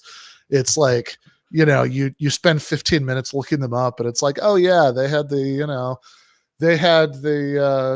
you know, Meyer Kahan summer fellowship for,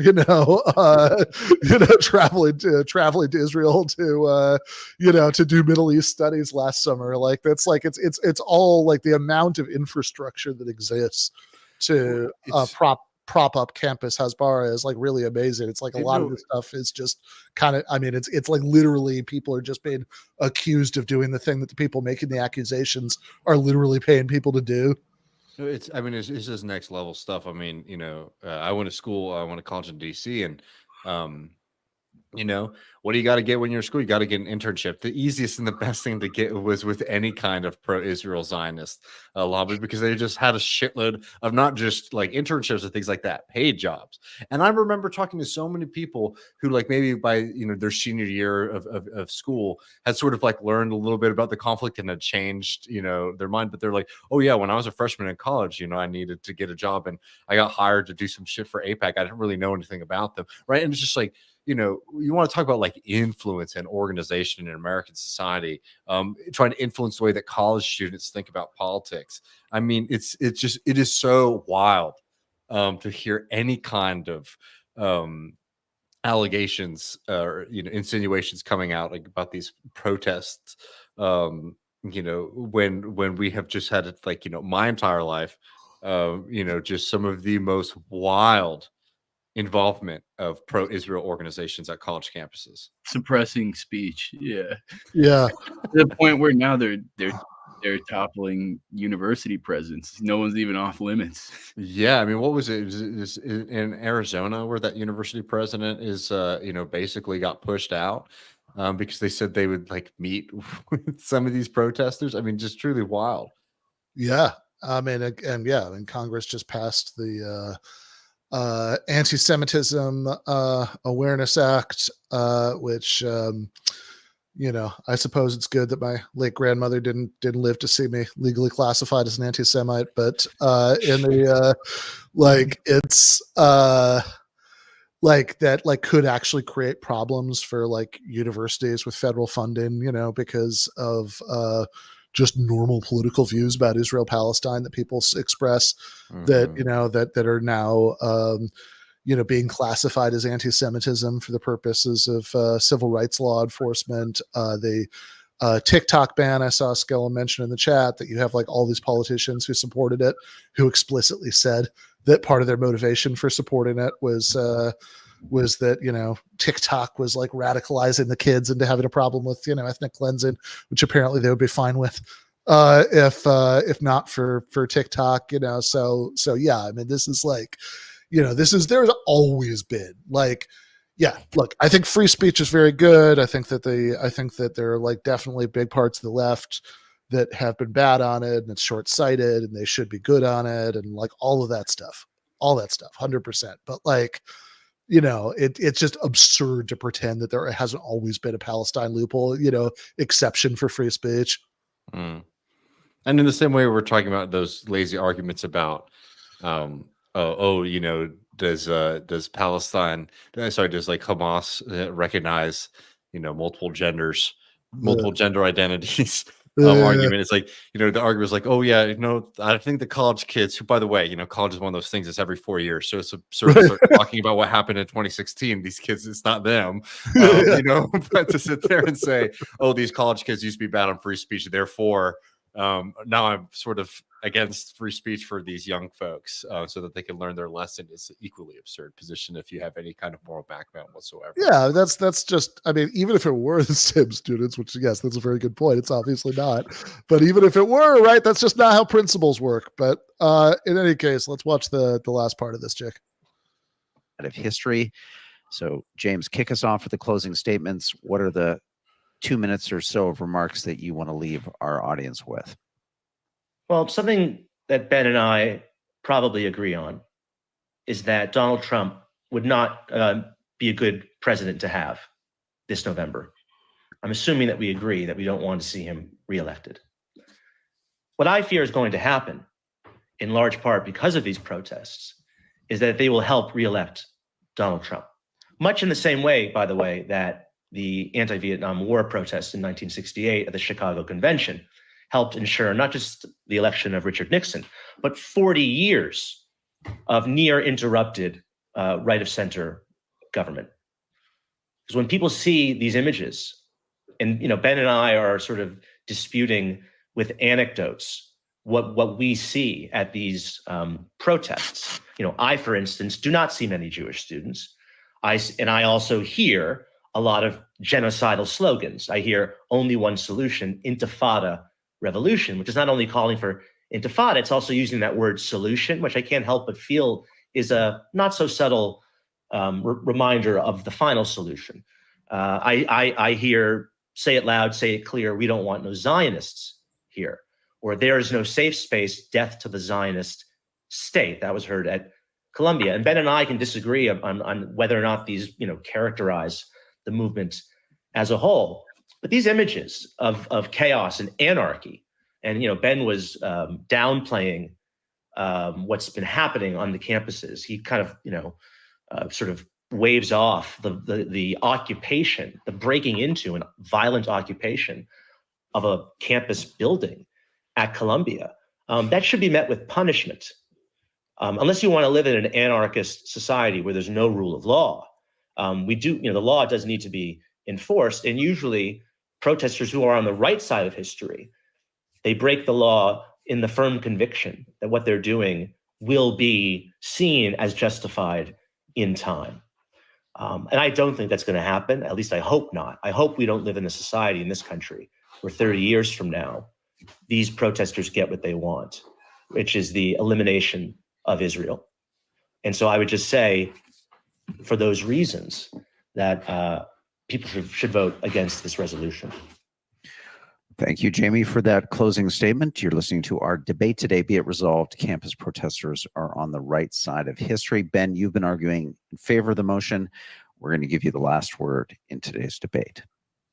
Thank you for hosting and Jamie for participating. I would just point out, right, that there are a lot of side issues and related issues that have come up. Would it be bad if Trump won? My view is yes, but also if a significant portion of voters in places that Biden needs to win, like Michigan, can't look past the increasingly towering mountain of Palestinian corpses to reelect him, that's Joe Biden's fault. It's the job of politicians to appeal to voters. So there have been a lot of issues like that. There have been a lot of issues about particular incidents. But one thing that I haven't heard Jamie deny explicitly is that, one, there have been a giant number of civilian deaths, that there have been tens of thousands of civilian deaths, that there have been millions of people forced at gunpoint to leave their homes in Gaza, and that the protesters want these things to stop happening. I haven't heard a denial of that. And I think given those facts, I think even if you think that there are individual protesters who've said and done things that they shouldn't have, I think as a group, are the protesters on the right side of history, those things are definitive. And sure, here's something you haven't heard me deny throughout the entire discussion. You haven't heard me deny that some protesters have said or done things that I disapprove of, that, I find, sort of performatively radical and counterproductive, etc. If the resolution were, be it resolved, every single protester is doing everything right, or be it resolved, no leftists ever do anything that are stupid or counterproductive, I would definitely be on the other side of it. But that's not the resolution. The resolution is, be it resolved, the protesters are on the right side of history. And when we see millions of people ethnically cleansed from their homes, when we see a scale of civilian death that is without precedent in comparable recent conflicts, and when we see these protesters calling for the U.S. to stop arming and backing that, it seems overwhelmingly clear to me that they are on the right side of history, just like I think even most people who supported the war in Iraq and smeared protesters in 2003 as pro-Saddam now regret that support. I am extremely confident that when we see in the years to come, we see the scale of suffering that was inflicted on Gaza, even most people who made excuses for these atrocities now, smeared the protesters as violent or anti-Semites, will wish they could take it back. But sadly, history does not come with a do-over button. If you want to be on the right side, you have to be on the right side right now. Ben Burgis, thank you so much for that closing statement. And Jamie, thank you for your contributions to this debate. You guys have engaged on. Yep, there you go. I thought it was funny how he said he didn't see many Jewish protesters out there. It's not looking very hard. Yeah, right. How's he gathering that information, by the way? I talked to a few Jewish That's a good question. I talked to a few Jewish protesters. They didn't see him out there either. Yeah, right. I mean, has he ever talked to people at a Palestine protest? Like, Right. I mean, just as a demographic claim, that's crazy. Separate from all this other stuff that's much more important than that. But like, it's just really not in touch with with reality to deny that that Jewish peace groups have been a huge part of this, and that again, like who's most likely to. They were protesting before the student protests. I mean, the protest in Grand Central was organized, I believe, by a Jewish group. That was well before any of this started, to my knowledge. Yeah, no, that's definitely 100% correct. But so yeah, I mean, that's just kind of crazy. I mean, all of the stuff, I don't know, all the stuff about like destroying Israel and all that is just like, look, the US, I would love it if, like, in Israel, Palestine, I mean, this would take like a revolution, but like, that there were actually like the kind of historical transition happened there that happened in South Africa, in the 90s. Like to my mind, that would be the best possible outcome, that, just, turn it into a normal multi-ethnic democracy and, let the refugees come back and all that stuff.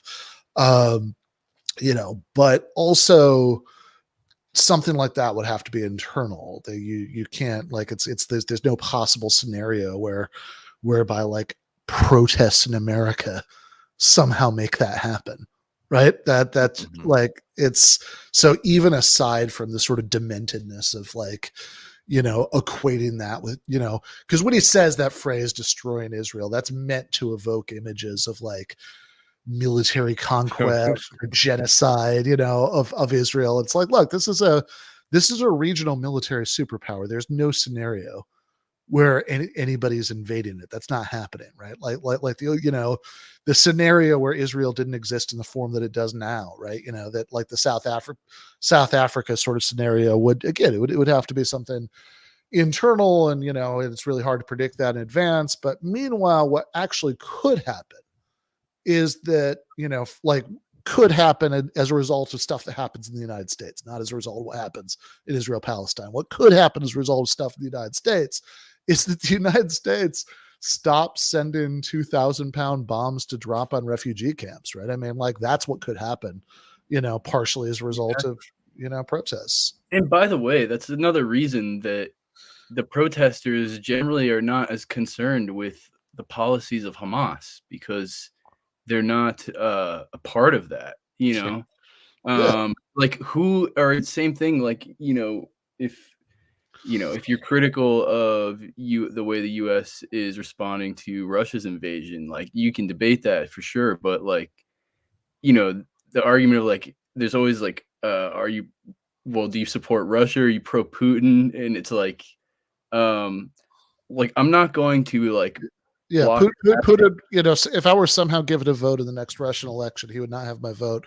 But we're not going to block our traffic to like protest Hamas policy or protest Putin. Yeah, Like, well, it because has the no- United States isn't funding Russia and the United Exactly. States isn't funding Hamas. Right.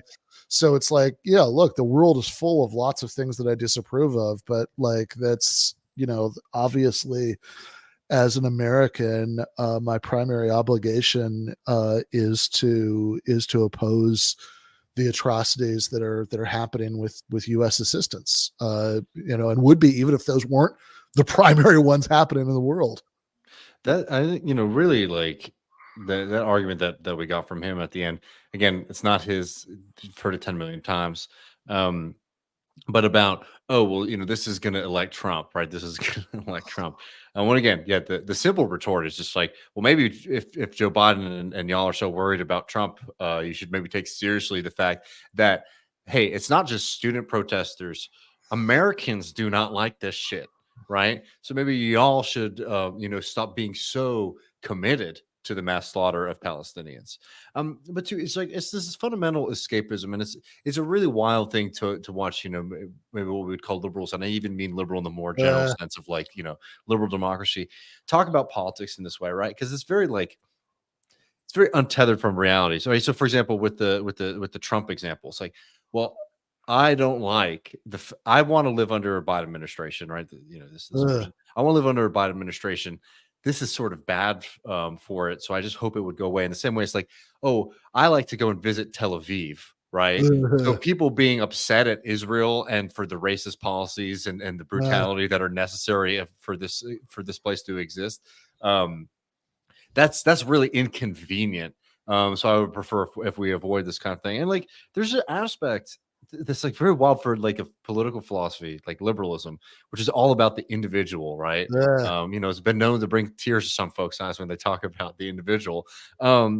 And so much of like modern liberalism is like really the destruction of the individual, the destruction of the rational self. Like, what do I mean by that? It's this, oh, these students, they don't understand what it is that they are protesting for. Don't you know that if you oppose Joe Biden's genocide, then actually you think that you might be opposing it, but what you're actually doing is supporting Donald Trump, right? It's like a complete destruction of like the rational mind of the individual subject under democracy, of political actor, into like this very, very you know, chaotic, postmodern even self, right? Where it's just like you don't know what you're doing, right? We're just sort of like wandering around with, you know, hitting random buttons, not understanding what's going on. I mean, it's a very weird place that like liberalism has had to go because it can't make an affirmative argument.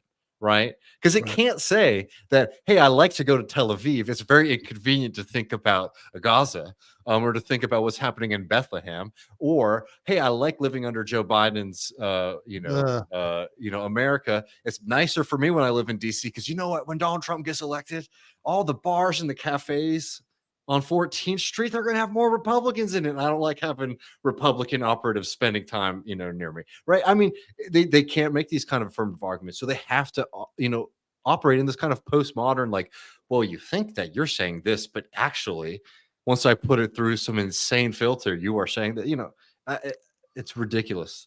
I mean, it like, again, I don't... You know, for a variety of reasons, I don't relish the fact that Donald Trump is probably going to be president again. But, you know, the single individual with the most power to change that outcome is Joe Biden, right? I mean, like he's the, you know, he's the person who by far has the most influence over whether this happens or not. And certainly if it happens because of Gaza, which, yeah, I mean, Michigan, my home state, he, you know, Wisconsin, these are both places that are like really important swing states that, you know, helped Trump win in 2016, where, you know, the uncommitted vote got way more votes than the difference between Trump and Biden in 2016, or at least a couple of cases than 2020. So it's like, look, if you want, I mean, it just, you were talking about liberal democratic principles. I mean, I don't know. I mean, I think the way this works is that if politicians want people to vote for them, they should do the things that the people want, right? And then they support, and then people will vote for them. That's, you know, that's the deal, right? That's the fundamental premise of democracy. And, you know, if you're essentially saying, no, we're just going to keep doing what we want, but you're just not going to get mad about it, then it's like, I don't know. I mean, I good luck selling people that deal. I don't think they're going to take it. Yeah, I have a question for you kind of about that, or either of you. I guess like I kind of assume there's a political calculation by Biden that there's enough money coming from donors who want this to continue, and probably still a large enough chunk of the Democratic voting base that wants it to continue, that maybe he I guess I'm asking like is the calculation you think being made that it would actually hurt him even with his own base and with his donors to actually maneuver to make a ceasefire or stop weapons funding or weapons or funding or which do you think would hurt him more, to come out and try to maneuver towards a ceasefire happening, or Well, I think if you look at the poll, continuing genocide? I think like all the existing polling data says that what he's doing now hurts him way more, and that he'd be way better off if he did change course. That, I mean, there's a poll that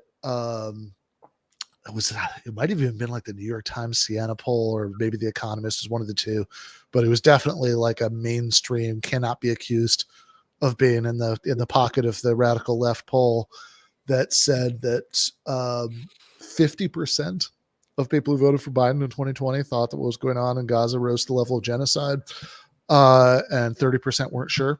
20% said no. But it's not clear if any of those 50%, just from that phrasing, I didn't read the poll, but if they're supportive of it or not. Well, I guess I just tend to charitably assume most people are against genocide. But there's certainly been lots of numbers forever about ceasefires and, all of this stuff. Even if you just do like, does the US send too much money to Israel? Like most polls, most people will say yes. So I think that the idea that, I don't think there's any rational basis for thinking that this is going to help him with voters. That's not to say Joe Biden might not think that. I mean, I don't really know what's going on in that man's head. And with donors, probably, certainly. I mean, I don't know. Like the donor thing, I think is like he's pretty set and settled. That party's settled. I mean, I think there's a part of this where like Joe Biden is like a devoted lunatic to this monstrosity, and like as much as it is surprising, right? Because Joe Biden, he sucks, but Joe Biden, the fact that he's been in politics for as long as he has been, is like Joe Biden usually knows how to play. Joe Biden's talking very differently than he did about certain issues in like 1990, for example. And I think that like that most recent pivot, was it last week, where he started to sort of talk like there was going to be conditions on weapons, and then, oh wait, like 16 hours later, no, we just mean that we have that conversation with everybody who gets weapons from the It is kind of amazing, like just above and all else, like even from a U.S. imperialist perspective, just how cucked a lot of this stuff makes Biden seem like it's like I mean, it's like even the same thing with some of the Ukraine stuff, where it's like, oh yeah, we can't send them this weapon, that'd be too escalatory. It's like you always like wait 6 weeks and it's not too escalatory anymore. It's like that's like, Jesus Christ, who's in charge here? Yeah. I mean, it's one of those things. I mean, people, I think, just cannot let, I'm not somebody who's like interested in reforming the Democratic Party or anything like that. But when you see what Joe Biden is doing, you see the support that he has given to this mass slaughter, to this genocide.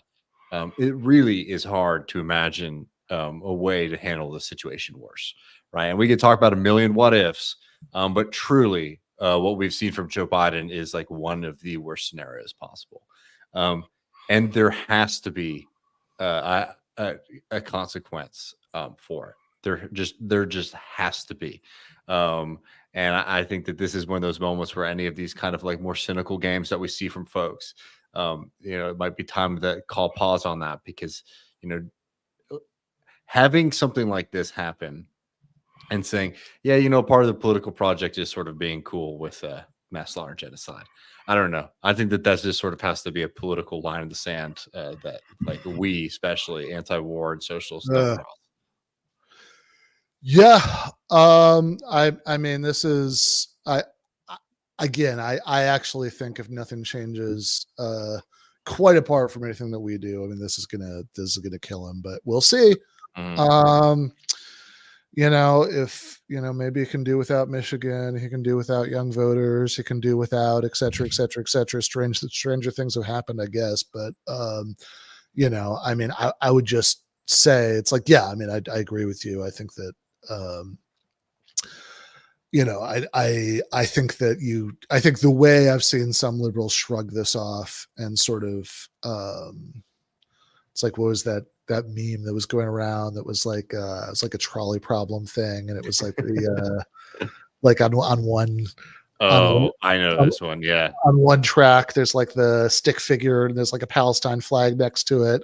And then on the other track, there's that one and also a bunch of other ones. Be like, see, easy choice. It's like, oh, I don't know. I just think you need to refine your messaging a little bit if you want to reach out to people with functioning souls. This is the big point, and I know we're probably running up on time, so like I don't, or, we could maybe talk about this more in depth later. But liberalism, American liberalism, the ideology of the Democratic Party, has gone to a point where it's so pathetic. It's not even confident in itself, right? It's not even confident in itself to say, like, we are fighting for a better future. It is a purely negative ideology. It's an ideology negative in the sense of like, oh, this is the one wall against like some kind of civilizational collapse, barbarism, right-wing rule, whatever that is. It is a purely negative and pathetic ideology. And eventually, something like that is unable to sustain itself in a protracted war against the evils that exist in society and globally.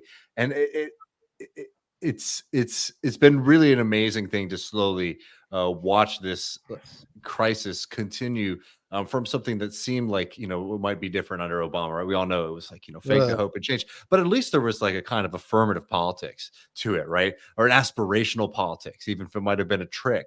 There's no even illusion anymore. There's no illusion anymore. There's no promise. It is literally, if you don't support this, things are going to get worse. And that is just a recipe for things just to continually get worse. And like, you going back to that meme, Ben, I mean, talk about the border. What's gone on under the border under Joe Biden? The Trump tariff war with China. I mean, this was the whole thing. Trump doesn't even understand the economy, right? And this is the whole thing. Joe Biden's accelerating the tariff war with China right now. It's absolutely wild to all of the things that, were supposed to be sort of fixed the day that Joe Biden returned to office. Biden has inherited and made permanent many of them, expanded many of them. And who knows, Trump might want to do worse things. And, I don't deny that at all. But it's how pathetic that ideology is at this point. I'm kind of happy about the TikTok ban, honestly. I want some of my friends back, You want your friends back? Yeah. Real ones. Nice. Yeah. I mean, to me, the most ridiculous, example is the border, because we've gone, I mean, I'm old enough to remember the messaging of 2018.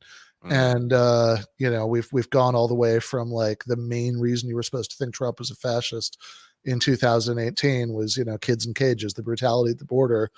And now we've somehow gone all the way from that to look at these irresponsible Republicans who aren't up to governing because they won't come together with us in a bipartisan bill to do the Trump border wish list.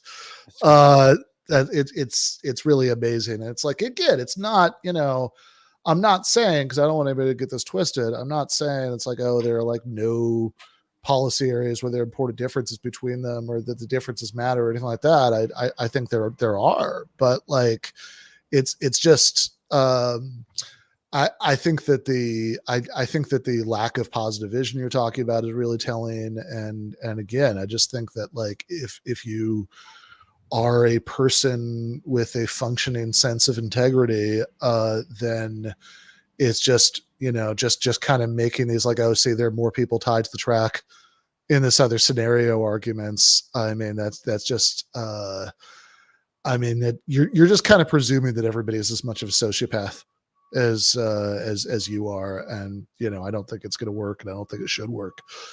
But in any case, we should wrap up if we're going to push through even a short post game tonight. So thank you guys both for coming on, helping me relive this thing tonight. So everybody should be watching Left Reckoning, reading Matthew's Substack. David, anything else you want to mention right now, or No, definitely check out. We got a fun episode tomorrow on Left Reckoning. We're talking about white rural rage, so you won't want to miss that one. Yeah. Yeah, this is the first video of me and our late friend Michael interacting on YouTube from 2018. The talk at the conference in Idaho. You could see in this comes up, you know, obviously not that phrase or that book, but back then back then it was about hillbilly elegy, but same idea. You know? That's awesome. It's just like they've been doing this shit for 20 years, actually, just like the same book. Yeah. Well, over and over. So, and to me, it was just kind of incredible. Like what I actually said in that 2018 discussion, it's kind of incredible to see like all of the conservative rhetoric about poor black people just being transferred to rural white people. And yeah, there's definitely some continuity there. So I will definitely tune into that episode. Everybody should definitely read Matthew's writing. Jake, Nandy, and I are going to be back in just 2 minutes for a post game. Gonna cut loose, read some 1-star reviews of the Communist Manifesto on Amazon. So should be a fun time. If you're a patron, you should already have that link. If you're not, No Time Like the Present, patreon.com/Ben Burgis. And I will see you guys there. People who are patrons, left is best.